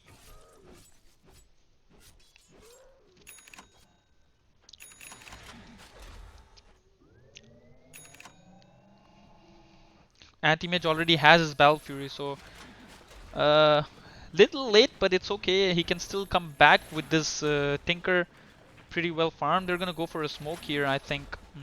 Team Frosty, they wanna get this Tinker badly. Tinker is really causing a lot of problems here in all lanes.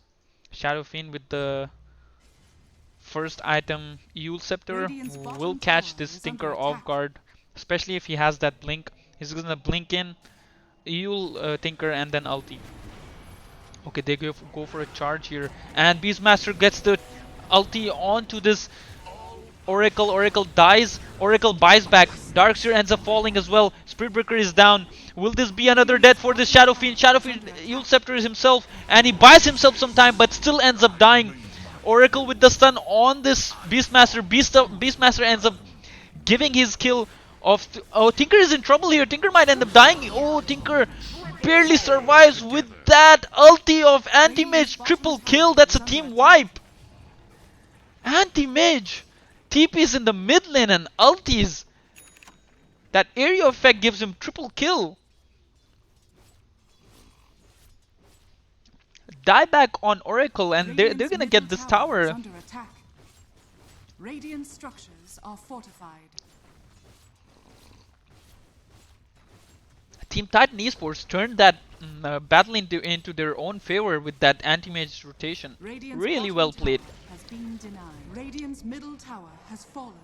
And I think this anti-mage has to make up for the last match where he It's working. jumped in with like that with the Sven, and he wants to make up for this for the last match really badly. And he has to. He has to take responsibility, and he has to play this game really well for his team to go one each in this best of 3.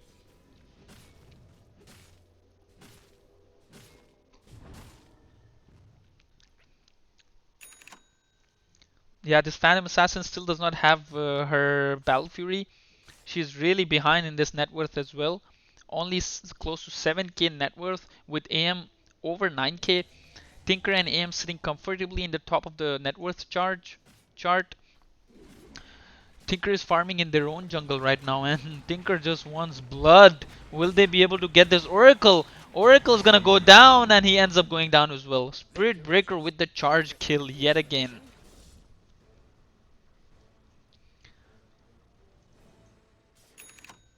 Tinker is really solid right now. He has Aether Lens on him. He's going for the Hex. Beastmaster has his Solar Crest on. They are Dire's really, middle really tower is ahead under in attack. the items with 7k net worth lead. Spirit Breaker is also looking comfortable as a position 5. Maybe a little low on levels, but that's okay. Oh, they go on Shadow Fiend next. Will they be able to get this kill? No, they want to go back. Shadow Fiend. Tinker ends up dying in the mid lane. Sorry, Lina ends up dying. Tinker with the kill. Oh, double kill by Shadow Fiend in the top lane. Beastmaster and Nyx. They were both retreating, but Tinker wants to kill this SF now. Tis mine. Smart money.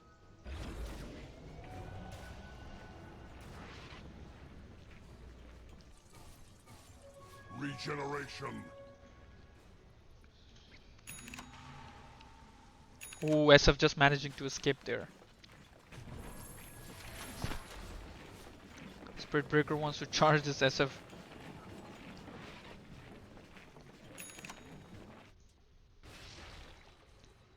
Tinker has her Battle Fury now. I mean, PA has her Battle Fury now, and she wants to make that Desolator as soon as possible. This game can be won on a fat PA, in my opinion. If a PA is farming throughout without getting killed, she will be a really big threat for this team. Especially if PA gets a BKB along with the Desolator, she's just gonna jump whenever she sees Dire's this Tinker. structures are Tinker is gonna be fortified. forced to make some. Here comes the Spirit Breaker's charge onto this Lina, but Lina gets surged by this Darkseer, and they end up retreating successfully.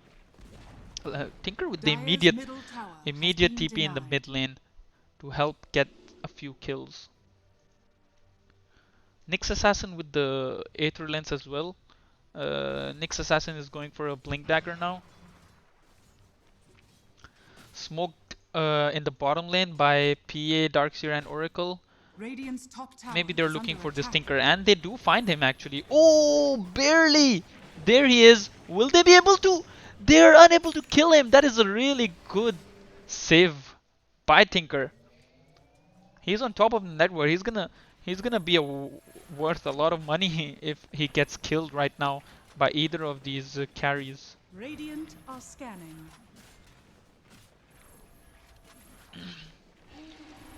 They're gonna charge this Lina now. Spirit Breaker. Oh! Will this Nyx Assassin end up dying? No! Just so close! It looks like anything Team Frosty is doing at this point is not working for them. Tinker with another kill. Oh, they're forcing a team fight here. Oracle ends up ulting, and that is a kill for AM again. Oracle ends up dying. This could be a third kill, yeah. Darkseer dies as well. Tinker with the Radiant's double top kill. They tower just is under cannot attack. afford to fight anymore. 9k Radiant net worth structures are lead fortified. for this team.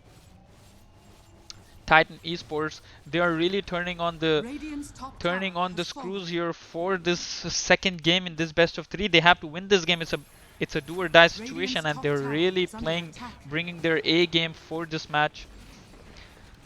They're gonna get this tower and push Radiant's further. top tower has fallen. They realize this, that PA is really far behind in this net worth. She can't even. Oh, here comes Tinker with the aggressive on PA. PA will end up dying here again. PA dies to this Tinker. SF will end up dying as well, trying to catch that Tinker off guard. Yeah, he's not gonna survive this. Spirit Breaker is. Oh, it's Lina bursts down Nyx Assassin, but Spirit Breaker is forced to go back with this Lina coming charging in. And Lina Radiant's gets the middle stun on tower this is under Beastmaster. attack. Beastmaster is in trouble, but Beastmaster does have a ulti, and he does ulti this Lina. Lina will end up dying. Lina does die. SF dies yet again to the Spirit Breaker.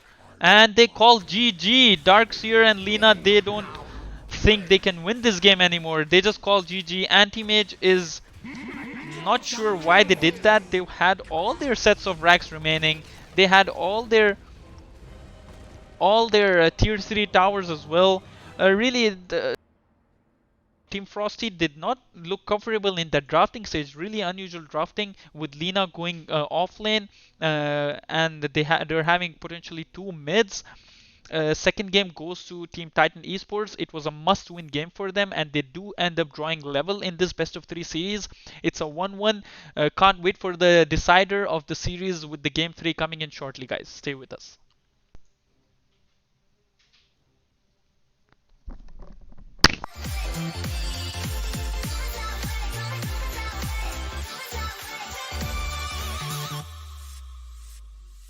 Somewhere by the emerald sea, where the moon and water meet. Somewhere close to harmony, when the world is sound asleep.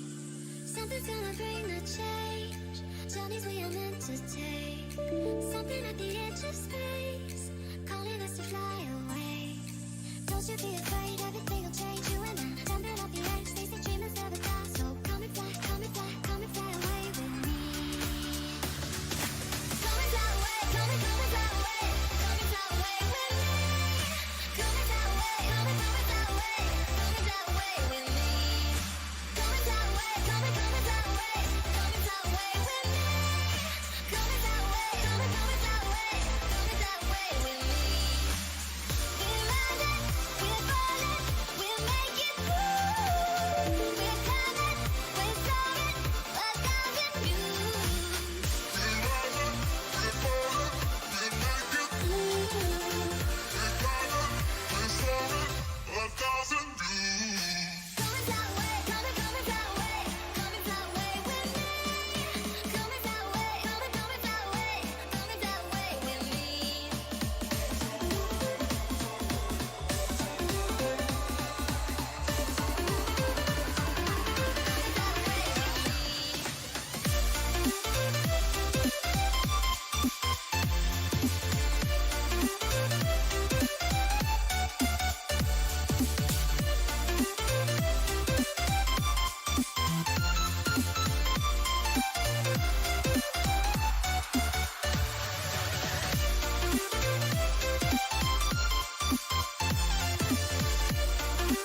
at the edge of space, calling us to fly away.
where the moon and water meet.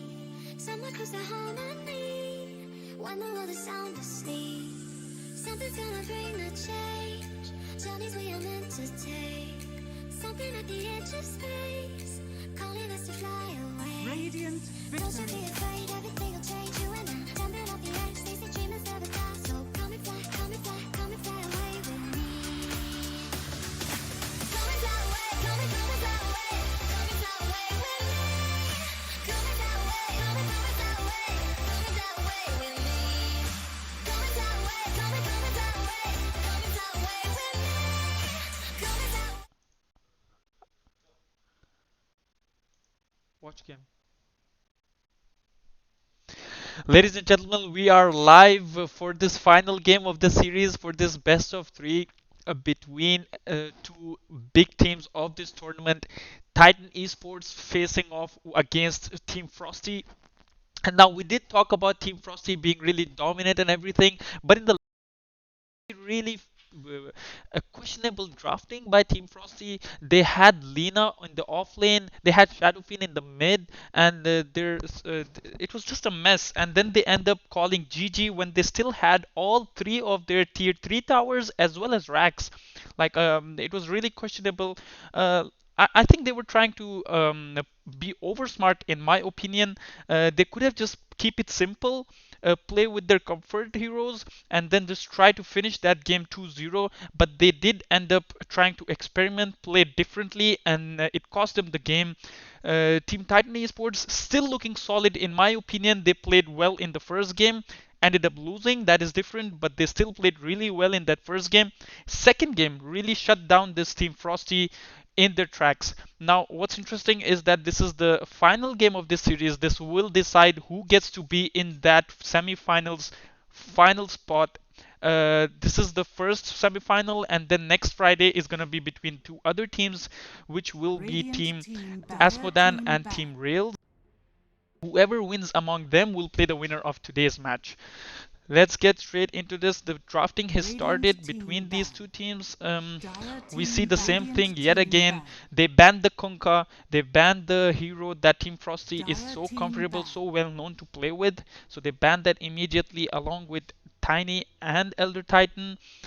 These are quick bans here. Maybe they have already made up their minds what they're gonna go with, who they're gonna ban, who they don't want to play against, or who they want to pick around their core heroes. What's interesting is that Team Titan Esports picks up their core early 10 on seconds and remaining. then picks the rest of their draft later. Try to 5 seconds outdraft remaining. the Radiant opponent, team which pick. worked well in their Dire last game, but team I pick. think they should stick with their comfort and their Grimseth. safe heroes.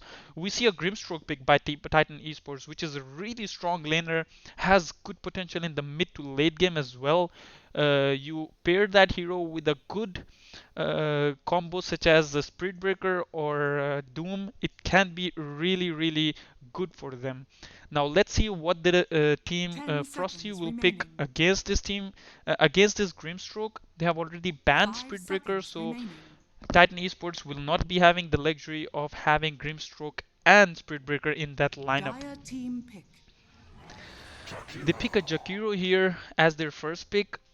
Interesting because we haven't seen much Shakiro in this tournament yet. Radiant team Maybe pick. they're going for something Tuskar. they're comfortable with right now. They have already tried and tested a draft before and be successful in it. They are going for this Tusk as well. Will we see a Mirana this time around, which Team Frosty plays so well with in the position 4? So we have already seen Radiant a team position back. 5 Dire and a Juggernaut. potential position 4 by Team Frosty in Tusker. Yet again, Team Titan Esports goes for that early core pick that they do so often. They have gone with Juggernaut, immediately banning that Axe because they know that how good Axe is against a Juggernaut in the lane. He can easily call from a 10 TP seconds and remaining. first kill of this Juggernaut, so they want to ban him as soon as possible. 5 Let's see seconds who remaining. Team Frosty will ban next.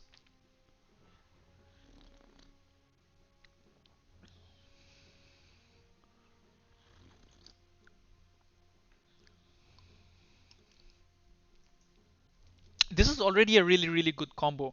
Juggernaut and Grimstroke in the lane. We, I have personally played that as a position 5, teaming up with the Juggernaut, Grimstroke. They work Radiant really team well, ban. especially with that Juggernaut's Blade Fury. He can third skill the Juggernaut while he's spinning and get him to stun the opponent and grant him those precious couple of seconds to finish off the opponent with the magic burst and then right click.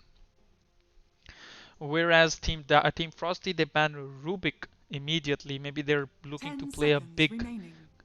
ulti hero in this game, Dire in this team final ban. game of this best of 3.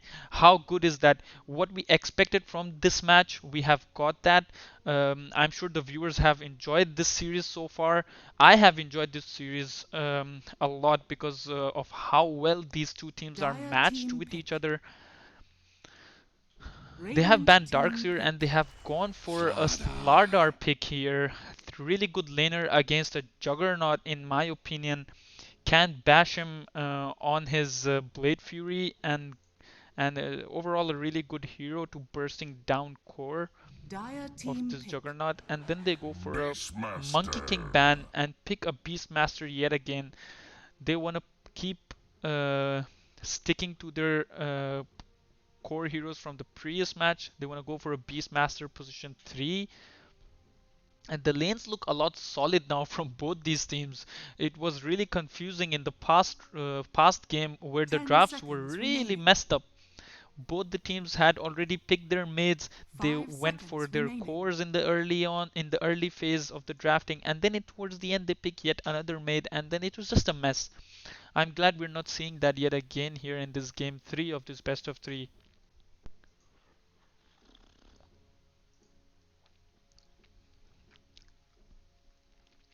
Radiant team pick. Phantom Lance. Okay, Dire so they team go for ban. a Phantom Lancer in this game, Tinker. but Titan Esports wants to go for that Tinker pick from the previous game, which was just so dominating, so good. Had a Hex, Aether Lens, Blink, Boots of Travel around the 20-minute mark. You can't ask for a better performance from a Tinker. 10 seconds remaining. It'll be interesting who Team Frosty will 5 ban seconds next because they remaining. still have their position 2 hero to pick. But on the other hand, Titan Esports has already gotten their mid and their offlaner, so their only other choice, in my opinion, is a position 4. Radiant team ban. They go for Radiant a Earthshaker team ban, yeah, dire pretty team predictable pick. because they have the Phantom Lancer. They don't want to give them Earthshaker for that team fight potential. Okay, so Titan Esports immediately pick a Nyx Assassin. They already made their mind up. It's good to see that they are ready to play this final match till the end with their best heroes. Their draft is completed. Nyx Assassin is going to be their position 4, which is a really, really good 10 hero. seconds remaining. And the position 2 is 5 left for this seconds Team Frosty. They're remaining. gonna pick a mid now against a Tinker. Who do they go for? They go for Prepare to Broodmother. select your Broodmother heroes. can be a problem for Titan Esports, especially in the early game when Tinker still does not have his max March of Machines to deal with the Spiderlings. But they do have Grimstroke's first skill, which does deal a lot of damage to these Spiderlings.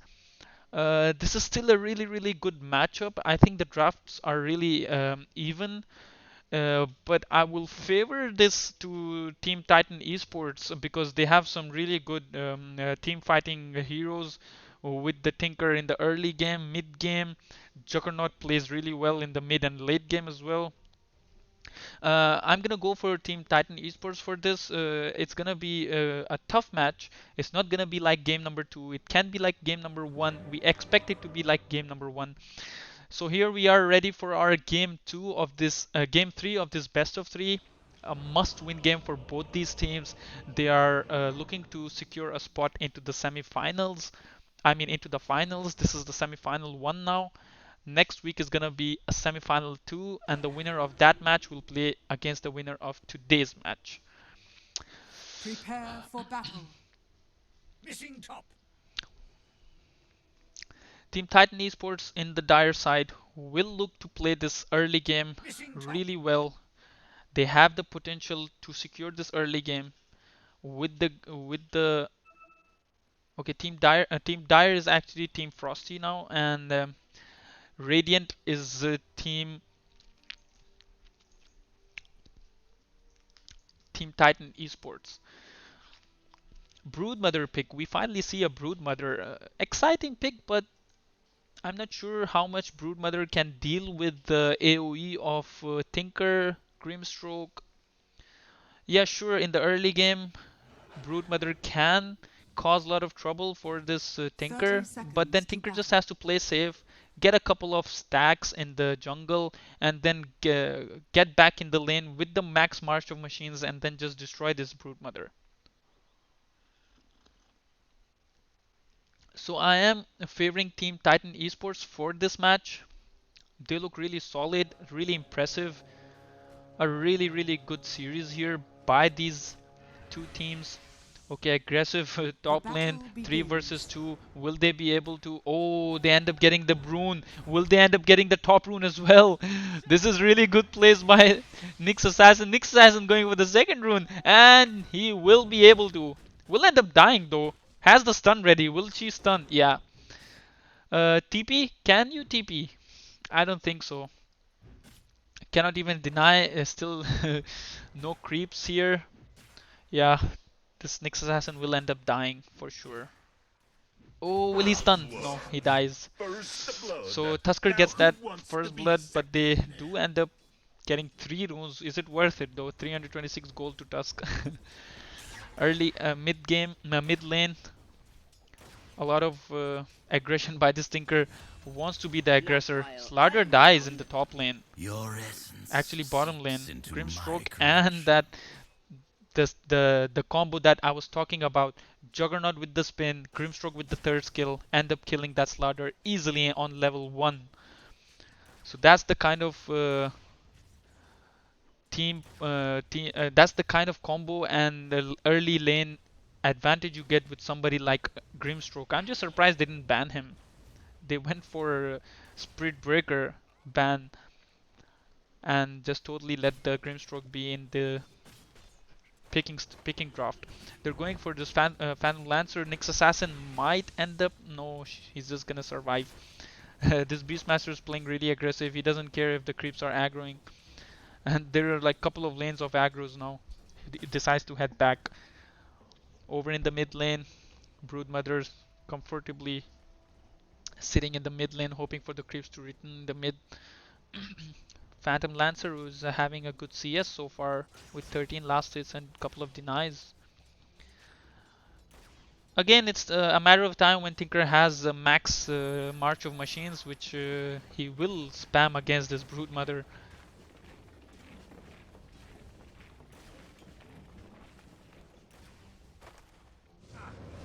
Over in the bot lane, Juggernaut getting aggressively harassed here by Tinker, by Slaughter and Tusker. Healing wards are up. The sustain is there for Juggernaut. Has Grimstroke has 4 tangos to share with Juggernaut, as well as Juggernaut having 4 tangos with the iron branches, so he's gonna be able to do just fine in the bottom lane. In the top lane though, it's a little bit messy. Now Phantom Lancer is having a hard time dealing with this Nyx Assassin who's always Missing top. harassing, and Broodmother is trying to gank on this Tinker. He goes aggressively in the mid lane with the double damage. Will this Tinker go down? Tinker might go down. This is first. Defenders This is a. over. Bye. Oh, this Broodmother ends up dying as well. So again, Tinker doing his best to take somebody down along with himself.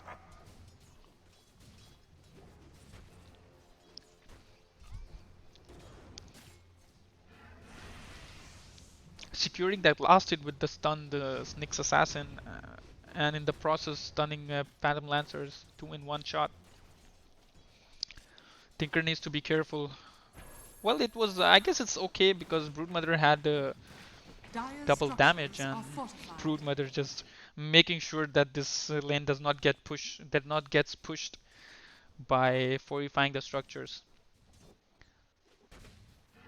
Top lane getting harassed again. Nyx Assassin and Denied. Beastmaster having trouble dealing with this Jakiro's dual breath. Oh, that's a nice turn onto two heroes as well as couple of creeps. Over in the mid lane, Tinker is getting aggressively pushed by this Broodmother. Broodmother wants blood. Broodmother knows she needs to win this early game against this Tinker. This is the time when Tinker is at its weakest because Tinker does not have a max March of Machines yet. Because what will happen is later on, just Tinker is just gonna ulti March of Machines, ulti March of Machines. Broodmother cannot go near Tinker then. We're gonna look potential kills now in the lanes in the 5 minute mark for runes around that rune spots. We're gonna see potential kills, I'm sure. Slardar is healing up, getting prepared for that rune war, and now they make their way for that rune. Juggernaut wants to go. Oh, Broodmother looking for this Tinker. Tinker is in trouble again. Tinker will end up getting killed by the spiderlings. This damage is just too much by this Broodmother. Broodmother ends up killing Tinker again.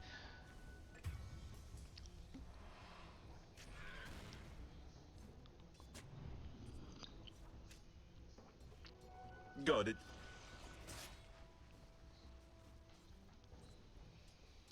Broodmother with 44 CS and Tinker is not far behind.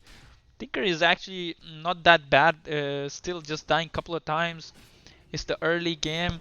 As long as Tinker is not far behind in the Radiant's CS and the middle tower farm, is under can deal with attack. this Broodmother. It's not a problem.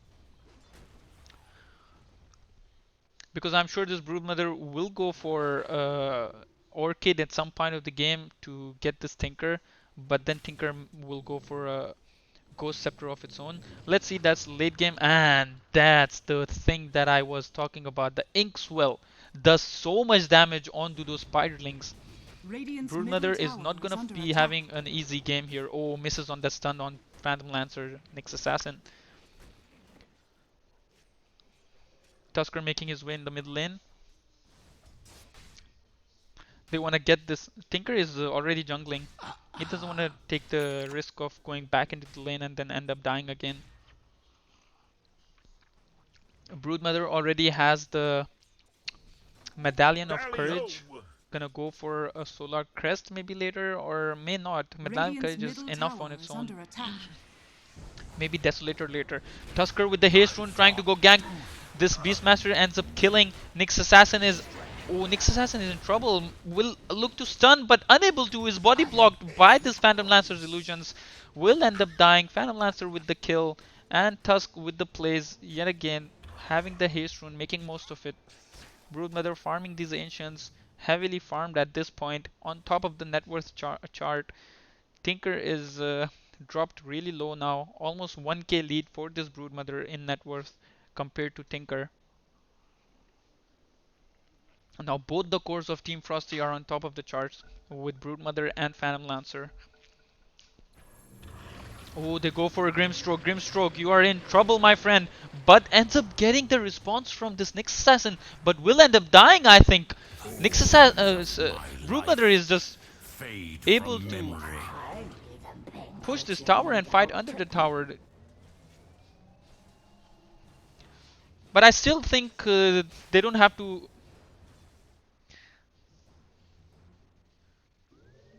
I still think that the Broodmother, the Tinker is Tinker and Grimstroke will be able to deal with this Broodmother. It's not too late. Both these teams have vision on this. Oh, Tinker's trying his best for this Broodmother to go back into his side of the river. All of us thank you. Is that a double damage on Phantom Lancer? No, it's a clarity. Dire's middle tower is under attack. Tinker is Tinker, you are having a bad game, aren't you? This Broodmother and Tusker are aggressively looking for this Tinker now. Tinker has to try and stay in the top side of the jungle, but then again there is no guarantee. Tinker is now falling really behind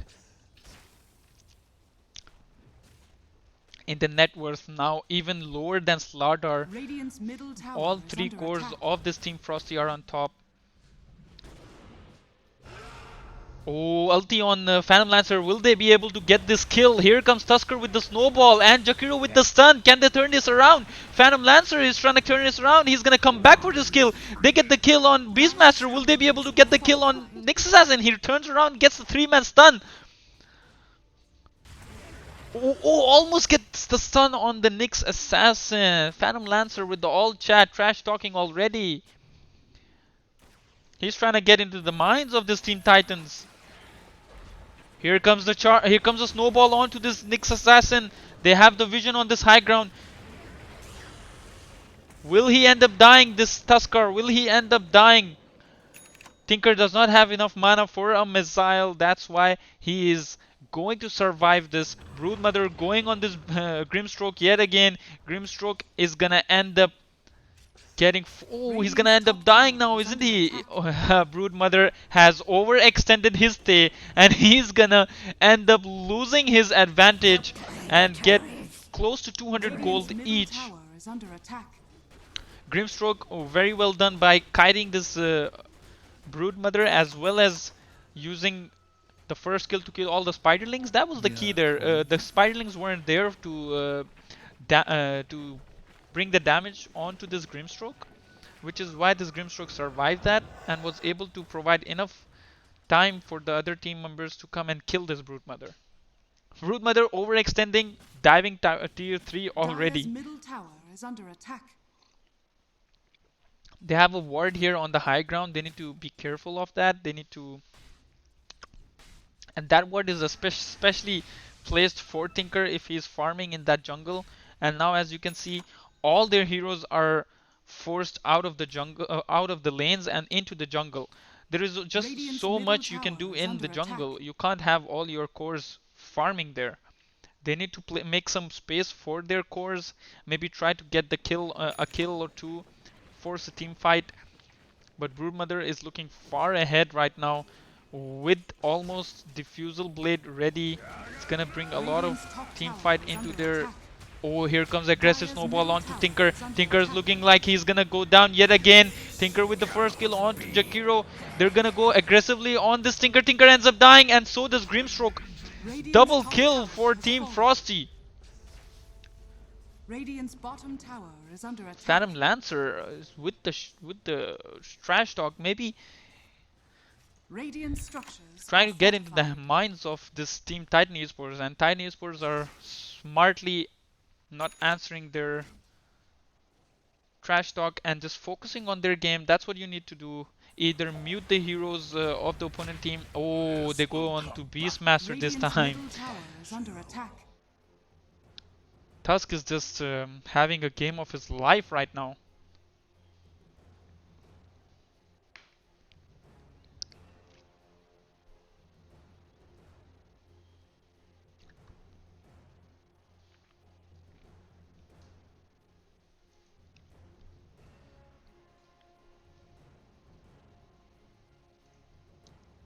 Slaughter already has his Vanguard, so he's tanky enough to join the team fight and cause havoc.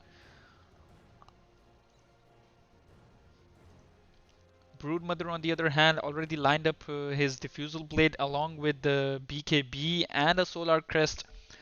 So he's clear on what he's making next.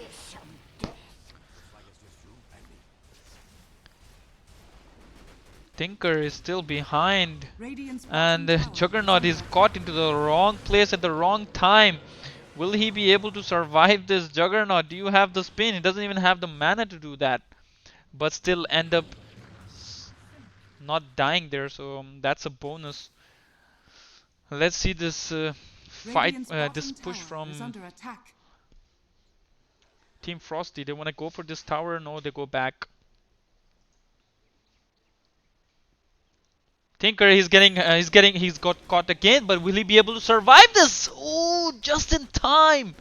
Tinker, you need to be more safer than this. Every time he goes into the lane, he gets ganked. Every time he goes into the jungle, he gets ganked. I mean, what does this Tinker do?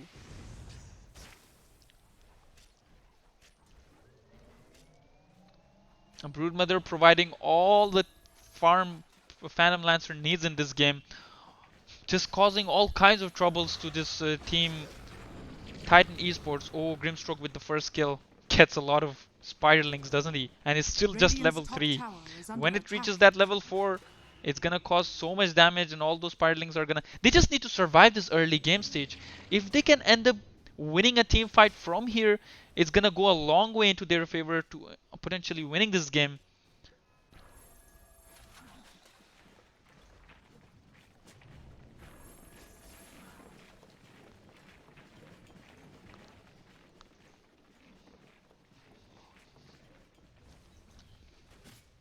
Phantom Lancer has a lot of farm here on his hands. He's got his Hood of Defiance ready. He's going for his Yasha next.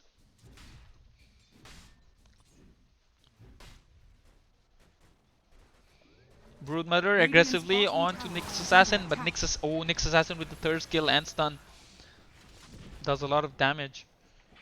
Going on Juggernaut, this Tusk, they don't wanna.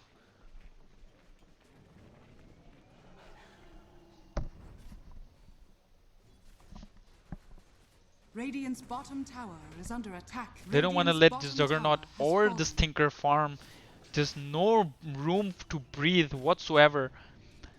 Broodmother applying the pressure, applying the squeeze on this team Titan Esports.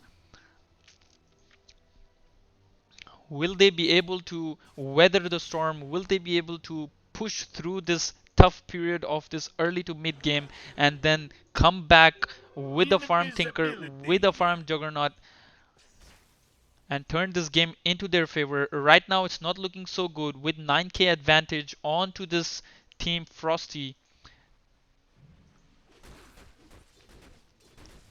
Oh, they go on, and there's a ulti from Beastmaster. They end up bringing this PL down.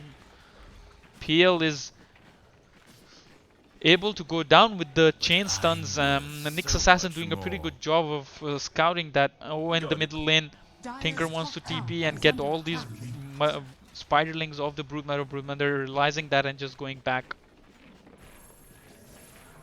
Broodmother is just farming into their Titan Esports jungle. This does two things: create a lot of farm for Phantom Lancer in their side of the map, and second, it just takes away all the farm that what little farm that Titan Esports have.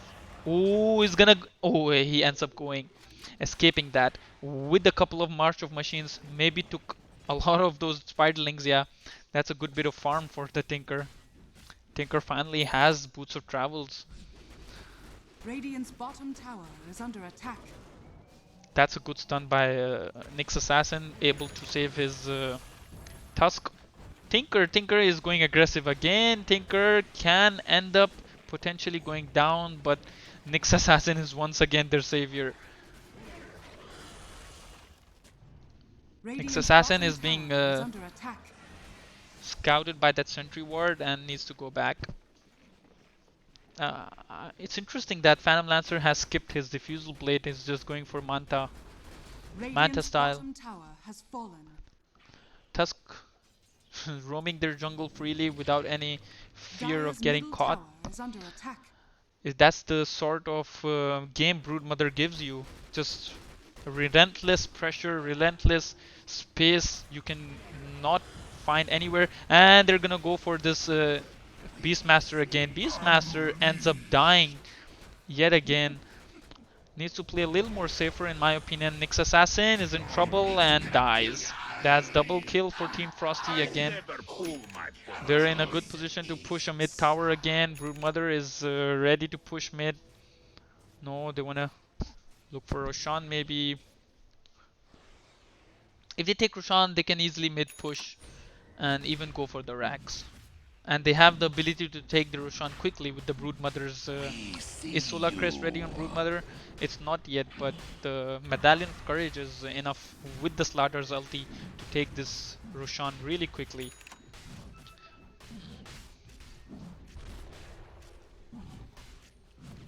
Shout out to all our viewers who are streaming in, watching this game.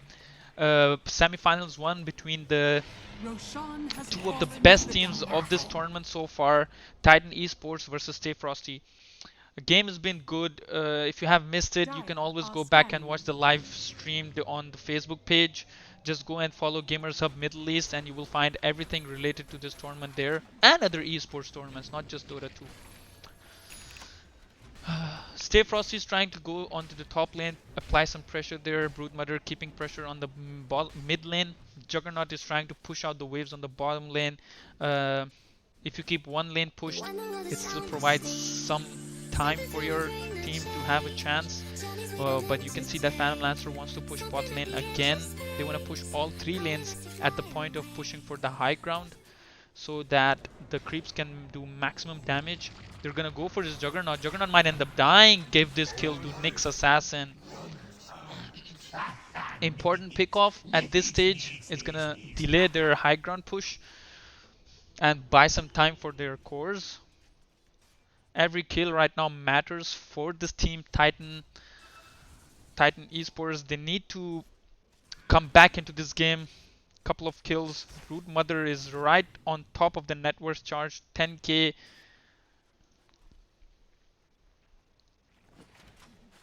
If you look at the CS, then Broodmother and Phantom Lancer are on top of it yet again. Both their cores are heavily farmed, but it's all about one bad team fight and the game can turn against their side.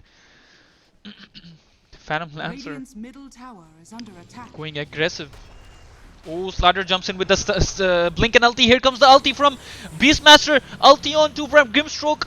And they are silenced as well as Inkswell will end up going down. Nyx Assassin does not have enough tankiness to survive that. Nyx Assassin might end up getting this kill on Slaughter, but will he? Brood Mother just got sent back, and Broodmother has the and Tinker goes down yet again. Broodmother with the Aegis just dives the tier 3 like a boss and just going back on the side of their map. Phantom Lancer is retreating as well. They have two heroes down. They don't want to risk it anymore. They got the kill on Tinker. Tinker is dead yet again. But Tinker does have his blink now. Can cause some sort of pushing for his side. That was a really good ulti from Grimstroke and the silence on 2.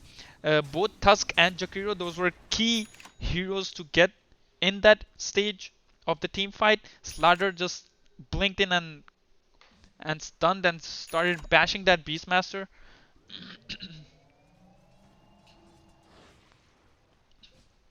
Got it.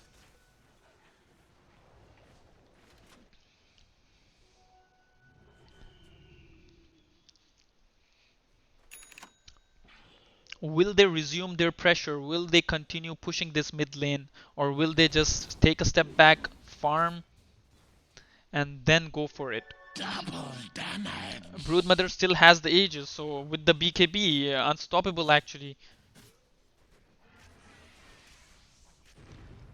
Phantom Lancer is gonna go for his Diffusal now with the Manta style up. Juggernaut still does not have much. He just has a farming item, which is Maelstrom to deal. Oh, Slaughter and Tusk both end up dying here by Tinker and Juggernaut. How good was that? They are making the plays here now.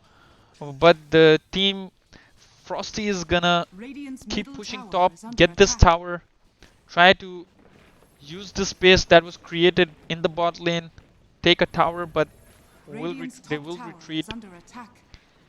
Slaughter needs a BKB for the next fight, and he is queued up his BKB right now. Tusk wants to go for a Blink Dagger.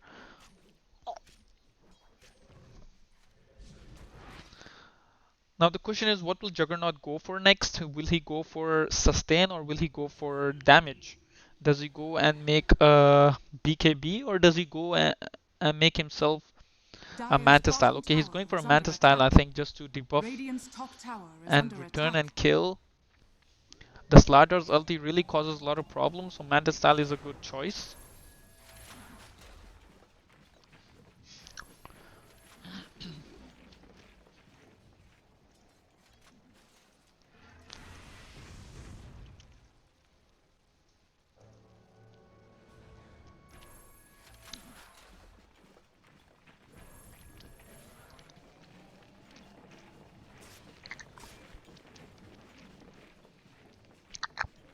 still a 9k plus lead for this team. Frosty, they're still looking comfortable in the lead. Broodmother still has the age. No, she does not have the ages anymore. It's expired. And the Roshan is just over 2 minutes now. Dire's Will top tower is under respawn. attack. Now they have vision on this Broodmother, but Broodmother realizes that and steps back. Nyx Assassin providing Radiant's middle tower all is under the attack. information that they need on this Broodmother. Nyx Assassin just trying to bait this Broodmother's BKB, I Dire's think. top tower is under attack.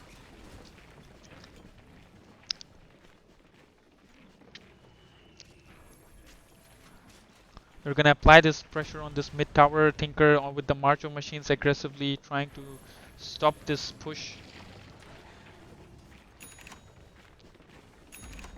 Radiant's middle tower Okay, is under so attack. Phantom Lancer already has his Dire's Diffusal bottom Blade. tower is under attack. Slaughter is still far for his BKB. Ooh, that's a good dodge from Tinker. He realized that the Phantom Lancer. Ooh, Broodmother on the mid lane. He goes for the BKB, but he's still stunned by Beastmaster. Ooh, he will end up going down.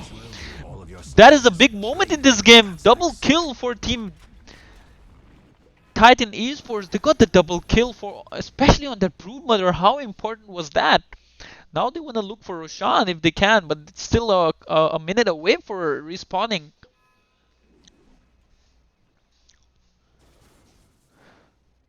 Dire's middle tower is under attack. This Beastmaster just Dire's can structures ulti are this fortified.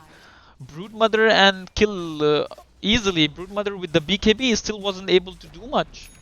Dire's middle tower has Soldier's fallen. fortune. Self-portraits. Phantom Lancer is now queuing up a Shadow Blade. Does not want to keep any gold for buyback. Slaughter completes his BKB, very important for this match. Tusk almost has his blink as well.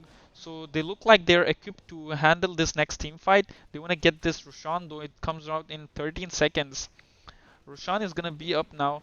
They're gonna try and take that along with the cheese. Maybe give it to Broodmother next at the ages, and can give the cheese to Slaughter because Slaughter is gonna be their frontline hero in this next fight. He does have a BKB. He does have a BKB and a blink, so cheese will be really important on Slaughter.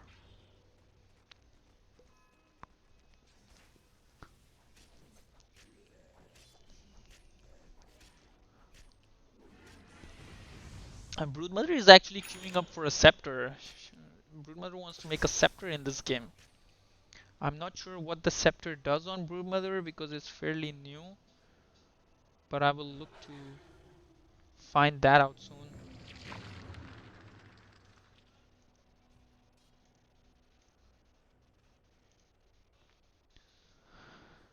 The Roshan is up. They haven't checked it yet, and now they're gonna go and check that. Jakiro is gonna make that confirmation.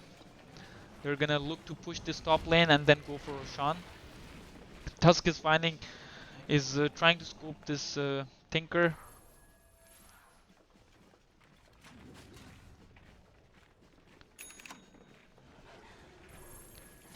Tinker has a scepter now. All he needs is a Aether Lens to really be able to hold down the Broodmother and Phantom Lancer push.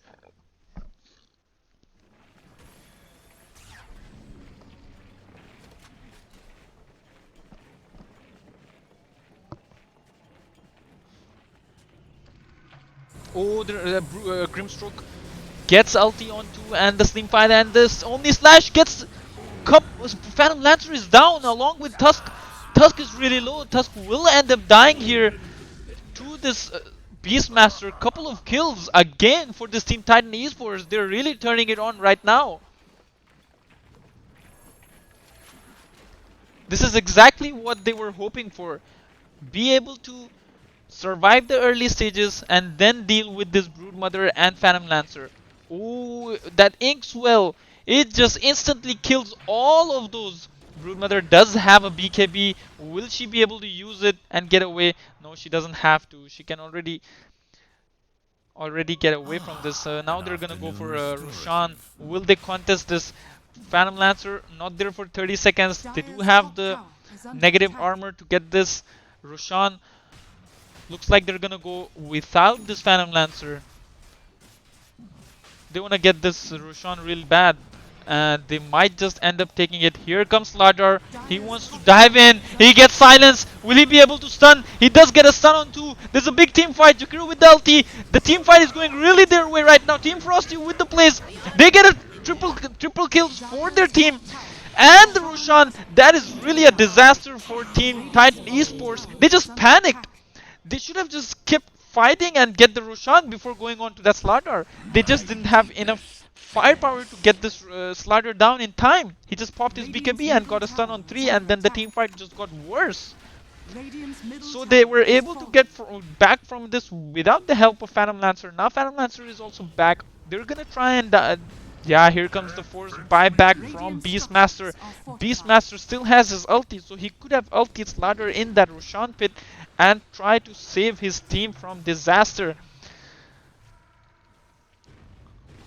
Broodmother is so aggressive here, gets a stun, and Beastmaster is down yet again without using his ulti. This could be curtains for Team Titan Esports.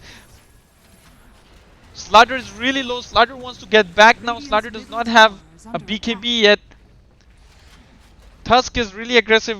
Juggernaut is chasing him down. Tusk might end up dying here. Tusk does die. See what you've done. So they were still able to get something out of that by killing Tusk. Dire's top tower is under attack. But that Beastmaster, what a dieback. Are linked. Invisibility. Mere coin. Slardar needs to go for a heart. He's going for a heart now because he knows as long as he's alive, he's gonna go back and forth in a team fight and land those stuns. With the help of the heart, regenerate quickly and then return. Phantom Lancer catches this Juggernaut. Juggernaut wants to TP. Juggernaut will be able to TP. With the Shadow Blade, he returns. He wants to kill this Tinker, but he's unable to find him. Right back at it from the back lanes. Wants to farm these this wave of creeps.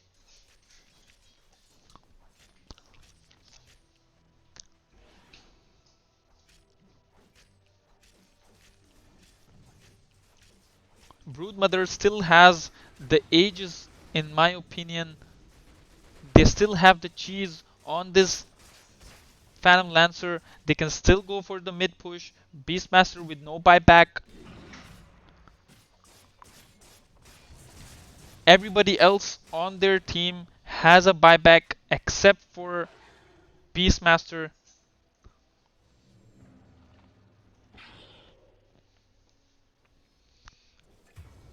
Oh, Tinker ends up dying to Phantom Lancer in the top lane. That is really bad. Radiant's Tinker middle ends up tower dying is to under this attack. Phantom Lancer. Aggressive Phantom Lancer play. They're gonna go for this Grimstroke now. Grimstroke looks to be in trouble and he does go down. 2 heroes down. Grimstroke forced the buyback. Tinker is forced to buy back. They want to defend this. Beastmaster is in trouble again. Radiant's Beastmaster, middle tower what is are falling. you doing? Radiant's top tower is under attack. This looks curtains for them here. Titan Esports is really back against the corner. Tinker cannot do much on his own. He needs his frontline heroes to be able to be there, provide those tanks, provide that cover for the Tinker to display some damage from the backlines. They're still playing it safe. Team Frosty, they're not doing anything in a rush. They want to do this patiently. Radiant's top shrine is under attack. The Aegis and the cheese is still... No, the cheese isn't available anymore. Phantom Lancer used it in the last fight. But the Aegis is there and it can expire soon. Radiant's bottom shrine is under attack. They have a 12k net worth lead, so they're comfortable in their game so far. They're far ahead. They're finding kills, they're diving towers and still not being able to get Radiant's get bottom punished by shrine this is team under Titan attack. Esports. Titan Esports is just Radiant's unable bottom to shrine has fallen. kill these cores, Phantom Lancer and Broodmother. They need this Beastmaster to land his ulti, but they're shutting off this Beastmaster early on in the team fight.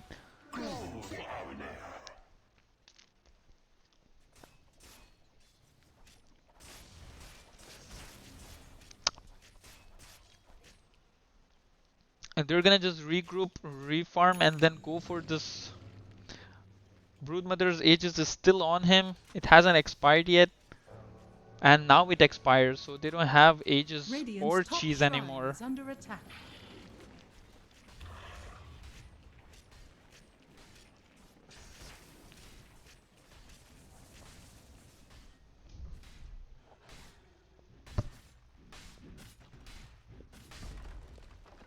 Radiant's top shrine has fallen.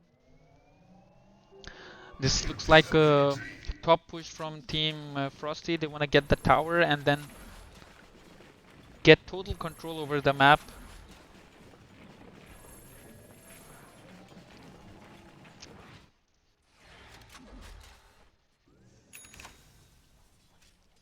Radiant's top tower is under attack.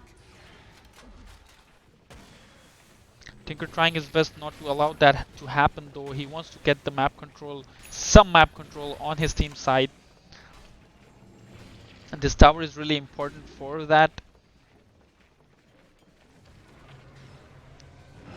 Oh, here comes the jump on Broodmother. Broodmother is stunned. Broodmother will end up going down for 90 seconds. Here comes Slaughter. He's going to only slash. Slaughter might end up dying as well. No, he barely escapes. This Broodmother just got caught by that Beastmaster. Oh, that's a double kill. Mega kill for Juggernaut. Jakiro ends up dying this time. Gets caught in the wrong place at the wrong time.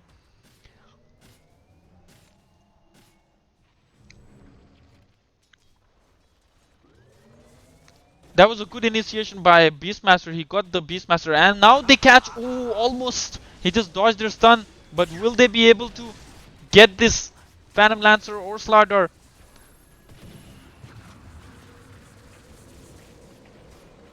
They won't. They're just gonna go back. Now the game is really in the balance. Who will take this game 3 of this best of 3? This is turning out to be a really good game.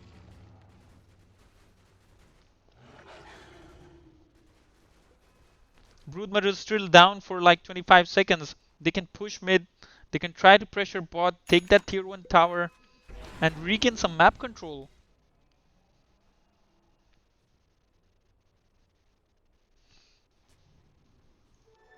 Double damage!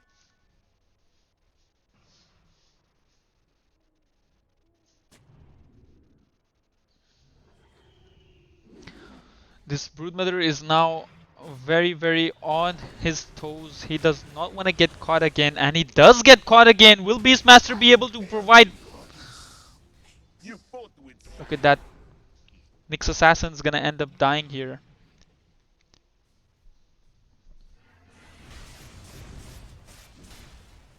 That's a decent pick off. They're gonna try and push this bot lane now.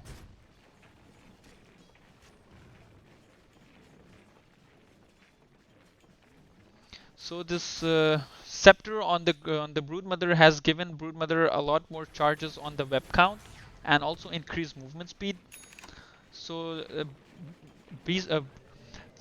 Broodmother can literally have all of her webs around this area. They're really doing a really good job of keeping a vision of this top shrine, Team Titan Esports. But the only thing is that Team Stayfrosty is just too far ahead in the net worth. That early game advantage is really paying off into this late game. And Juggernaut is trying his best to use his illusions to keep the waves pushed. That's really smart plays, but what will Team Frosty do now? Will they go for yet another Roshan? Roshan is still not up yet. It's gonna take a minute at least. Yeah, they go for the warding yet again. They want to control this side of the map.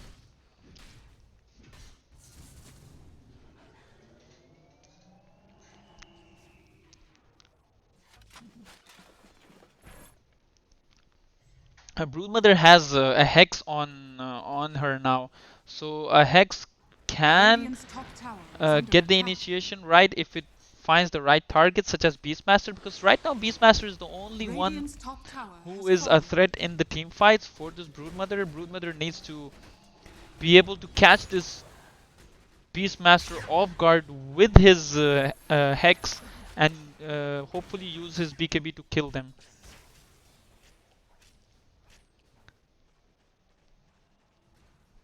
The movement speed is just too much for this Broodmother with the scepter. So disengaging in a fight is very highly regarded for for Broodmother. Now the Roshan is up. Tusker is already confirmed that for Team Stayfrosty. They want to take this as soon as possible. This Roshan will provide them with a refresher.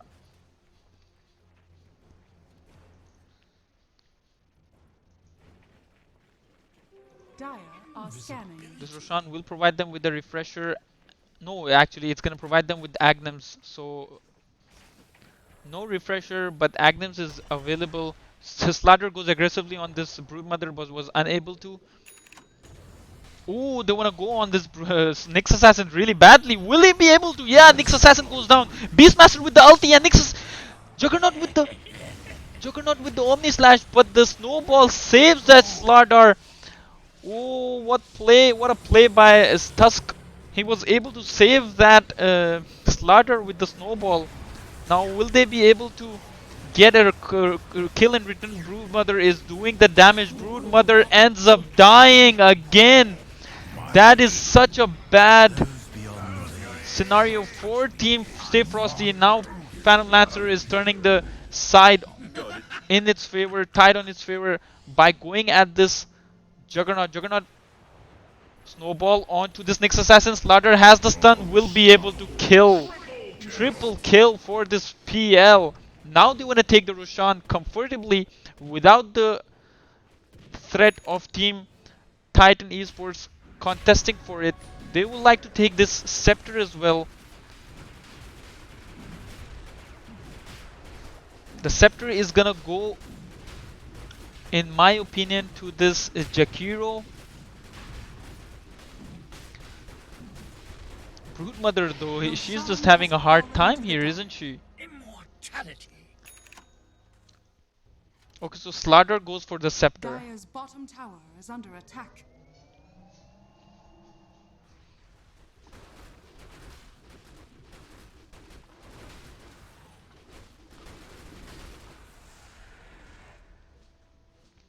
Now will they go for that high ground? Now will they go for that racks? Now will they go for megas? Dire's bottom tower They have is under all the attack. tools they need. Radiant's They're middle going barracks aggressively are for under this attack. racks. Tinker is trying his best to prevent that from happening, but I don't think Tinker can do much here. Especially not when his Nyx Assassin isn't around. Juggernaut's ulti is on cooldown. They are unable to do this. Yeah, Tinker is trying his best. Will be able to hold on to that second set of racks.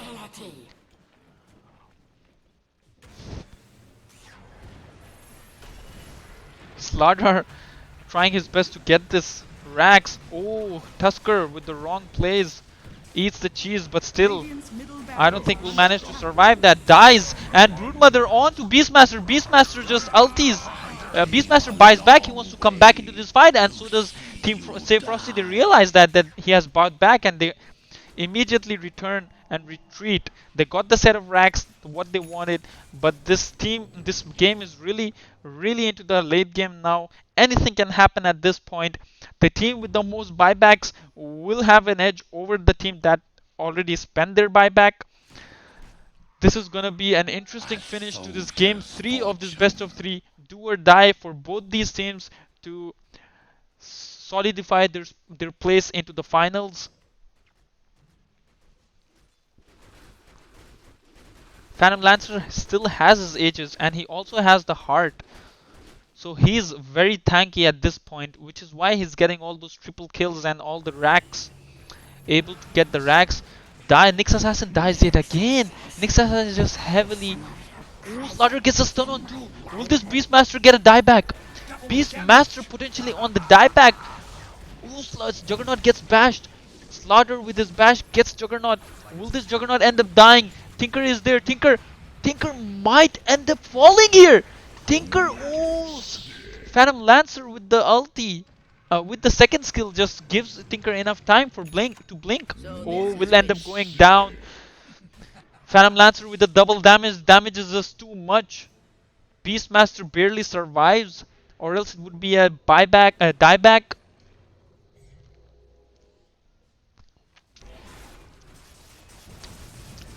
Phantom Lancer is gonna get heavily contested by this Juggernaut on this one-on-one duel. Juggernaut is not afraid for a one-on-one against this Phantom Lancer. Phantom Lancer knows that now, and Phantom Lancer does has the ages. That's why he's playing so aggressive. Does get a snowball onto the Tinker. Tinker with the buyback may end up dying. Slaughter barely escapes. Phantom Lancer manages to escape as well. They do get the Juggernaut here. Juggernaut does manage to escape again. Phantom Lancer is just in their face all the time. Will they get the racks? Will they get the objectives? Are they going for kills or are they going for objectives here? This could be costly for Team Frosty. They already their Jakiro is already dead for 100 plus seconds. Tusker is also dead. Tusk already bought back, so that's a dieback on Tusk. They were going for kills instead of going for objectives there. I don't know what Stayfrosty are doing here.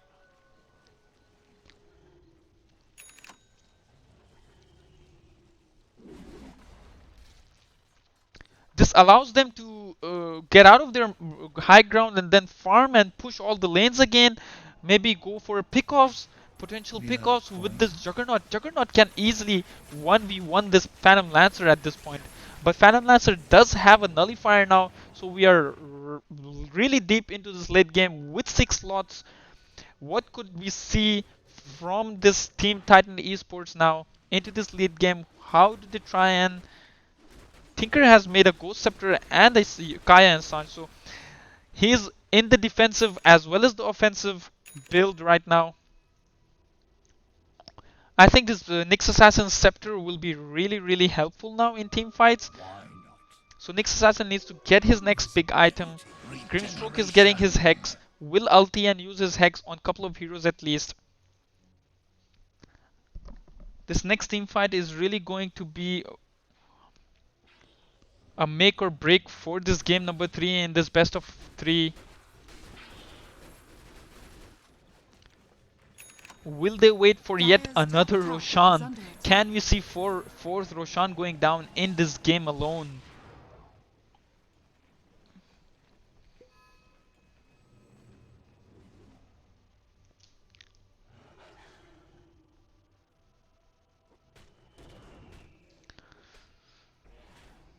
Now Team Frosty is really careful. They are back into their side of the map, in the other side of the river. They don't want to be in their face the whole time.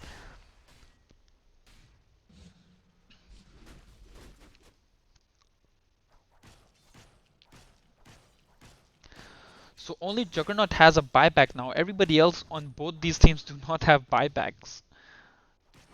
Juggernaut is the only one that buyback.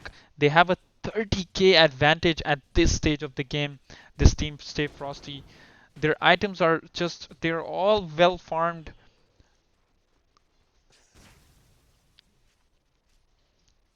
Jakiro has all the items he needs to kite this Juggernaut. With the Ghost Scepter, with the Glimmer. Juggernaut is going for Abyssal himself. He's got the attack speed, he's got the damage. Now he needs some lockdown.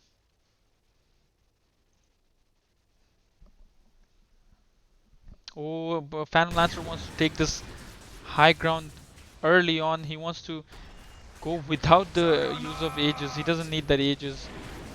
And that's a good stun on this Juggernaut. But Juggernaut is really fighting back here. BKB forced by Slardar. But this Phantom Lancer wants blood. He doesn't want to go for objectives anymore. Broodmother is also doing the same thing. Why don't they just go for objectives? They're gonna get forced back. That's a good stun by Nyx Assassin onto this Slardar. Phantom Lancer forcing a retreat. That's a good high ground defense so far by Team Titan Esports. Here comes Slardar. He gets stunned, returned by Nyx Assassin. Will he die though? It's the Beastmaster with the ulti on this Slardar. Slardar is stunned, but they don't have the damage. Phantom Lancer is on the bot lane, ratting for Beastmaster. Pauses, tactical pause by this Beastmaster. Phantom Lancer is just ratting bot tower. Now he's going for objectives. He was going for kills in the early phase of the fight, but now he realizes that he is unable to get any kind of kills, any kind of dominance with his so much of progression in his net worth that realizes that, and then he immediately goes bot lane and just tries to get the racks, which is the right idea, which is what they should be doing, which is what Broodmother should be doing. Get the racks, get the objectives instead of the kills, and you will do well. You might just end up winning this.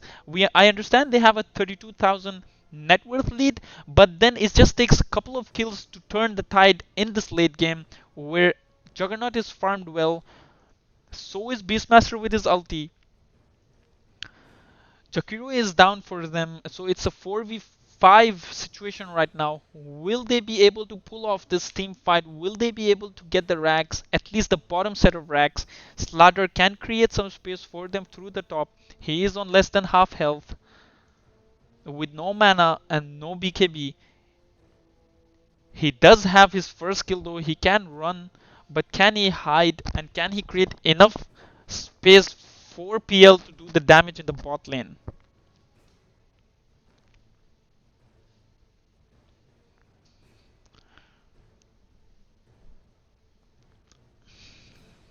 We might just resume the action right now. There are buybacks on this Nyx Assassin, Grimstroke.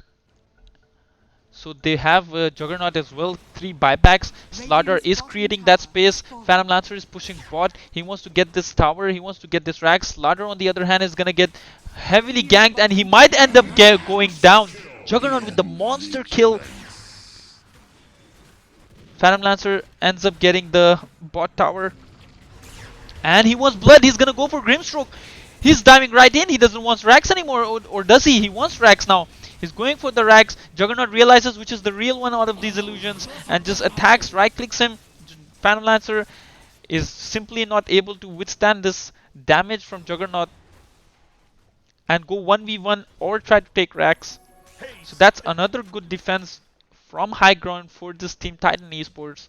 They are just giving it all right now, putting their blood and sweat to this game 3 of this best of 3. Tusk wants to go on this Nyx Assassin, and Nyx Assassin has the scepter, but PL with the damage, he ends up getting this Nyx Assassin. Nyx Assassin does not have a buyback, just spent all its gold on scepter. Did not realize that. Juggernaut with the spin and the... Oh, they end up getting this Broodmother. Broodmother is gonna go down. Beastmaster with the perfect initiation and the ulti onto this Broodmother. 3 heroes down on this Team Frosty. This could be dangerous. They still have their 2 sets of lanes on the racks. They're gonna try and push this mid. Maybe force a buyback or 2 from this Team Frosty. They have been messy in these couple of team fights. Slardar is gonna get respawned soon though. It will be a 4v4 again. But Team Titan Esports simply not strong enough to be able to defend and push at the same time.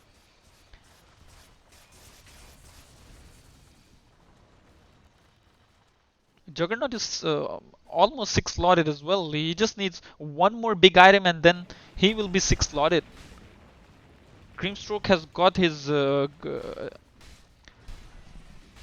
Scythe of V's already, and this Broodmother, how well have they shut Broodmother down? Like, it's just ulti her and then just finish her off.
Roshan has fallen to the So dire. they have taken Roshan now, and they have Cheese, Refresher, and Aegis as well.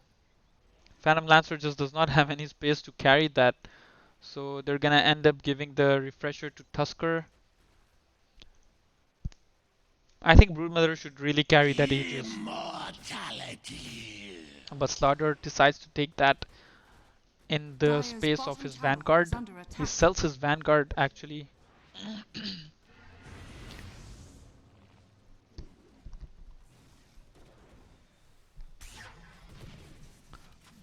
Oh, this guy is going aggressive. Phantom Lancer wants to go on top high ground already. Dire's bottom tower is under attack. Oh, he goes on this Nyx Assassin. Nyx Assassin is gonna go down. Nyx Assassin with the buyback. Will Phantom Lancer with the damage provided can kill Juggernaut now. He gets stunned immediately. Stunned. This Tusk ends up going down. That ulti from Radiant's middle tower Beastmaster is under attack. lands on him as soon as he blinks, trying to Radiant's stun. bottom Phantom barracks Lancer has gets the fallen. bot lane of Rax. The top lane of Radiant Rax is being structures taken are by Brunder, and now fortified. they're playing the objective. They're playing it Radiant's smartly. top They're barracks are going for the under Rax. attack. They're getting these kills and then immediately running for the Rax. Top lane, they're going Radiant's hard on bottom this ladder. barracks are They want under to get this attack. ladder. Will they be able Radiant's to bottom hex on tower this? has fallen. Oh, they will be able to burn him down for the ages. Jakiro is heavily ganked right now. Jakiro looks slow. Jakiro might end up going down. Oh, Tusk goes down. He buys back. Jakiro is dead. Beastmaster buys back. Jakiro buys back as well. They are all coming down. This is the final GG push for them. Has fallen. The dire now have They have the mega creeps. Nyx Assassin dies back. Tusk dies back as well. Broodmother is fighting. Will Broodmother go down now? Jakiro ends up dying back as well. Tinker buys back. He dies. He's come back. There's a team fight now in the mid lane. Will they be able to bring this Juggernaut down? Slaughter trying his best to bash him, but this Slaughter might end up dying here. Slaughter dies 3 heroes down on this Team Frosty.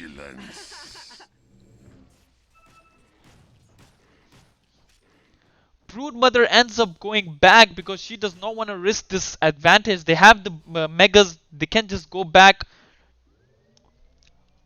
There were at least 4 buybacks in that fight, and couple of 3 of them just died back. They just bought back, TP'd, and then die again. Regeneration visibility. But how hard is it to kill this Phantom Lancer? He just won't stop pushing. And Juggernaut wants to go mid against these megas. Juggernaut just has a rapier at this point in the game. He just provides a lot of damage with the Dire's rapier. middle tower is under attack.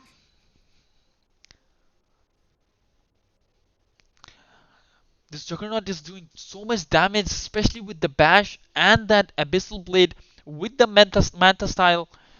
There is just so much of going on, and the Slaughter, Jakiro, Tusk are just falling so easily from that Juggernaut. Juggernaut is so farmed at this point.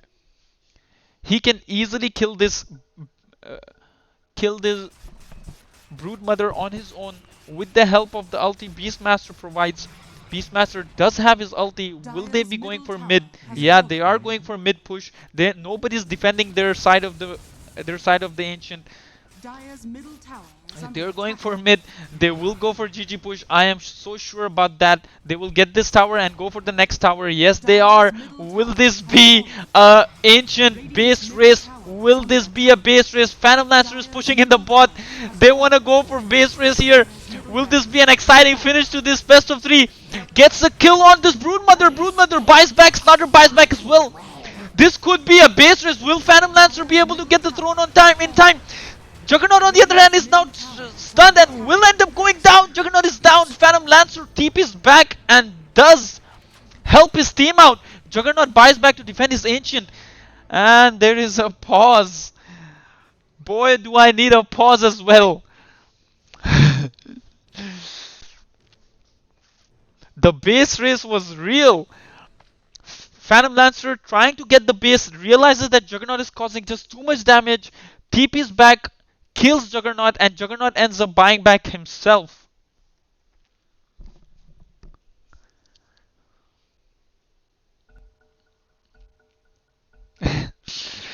So we resume now for this final part. That's double kill for. He gets Beastmaster this time. Radiant's Ancient is Phantom under Lancer gets attack. Beastmaster in the bottom shrine, top shrine of Team Dire. Bottom shrine of Team Dire. Now they want to push.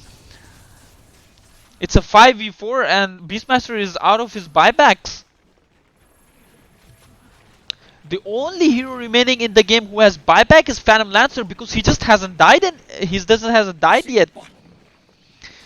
Phantom Lancer has not even gotten one buyback yet. Like he is so far ahead with the silence. Oh, he ends up going on to this Grimstroke. Will Grimstroke end up? No, that's a Nyx Assassin. Nyx Assassin is gonna end up dying and she dies.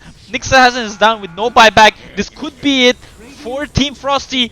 They might be able to secure their spot into the finals. They have played very well. They're going for this Juggernaut, but the Tinker with the burst damage gets Phantom Lancer. Phantom Lancer just buys back and TPs. Juggernaut and Tinker are providing too much damage. And there's a tactical pause by Phantom Lancer this time. And he says lag.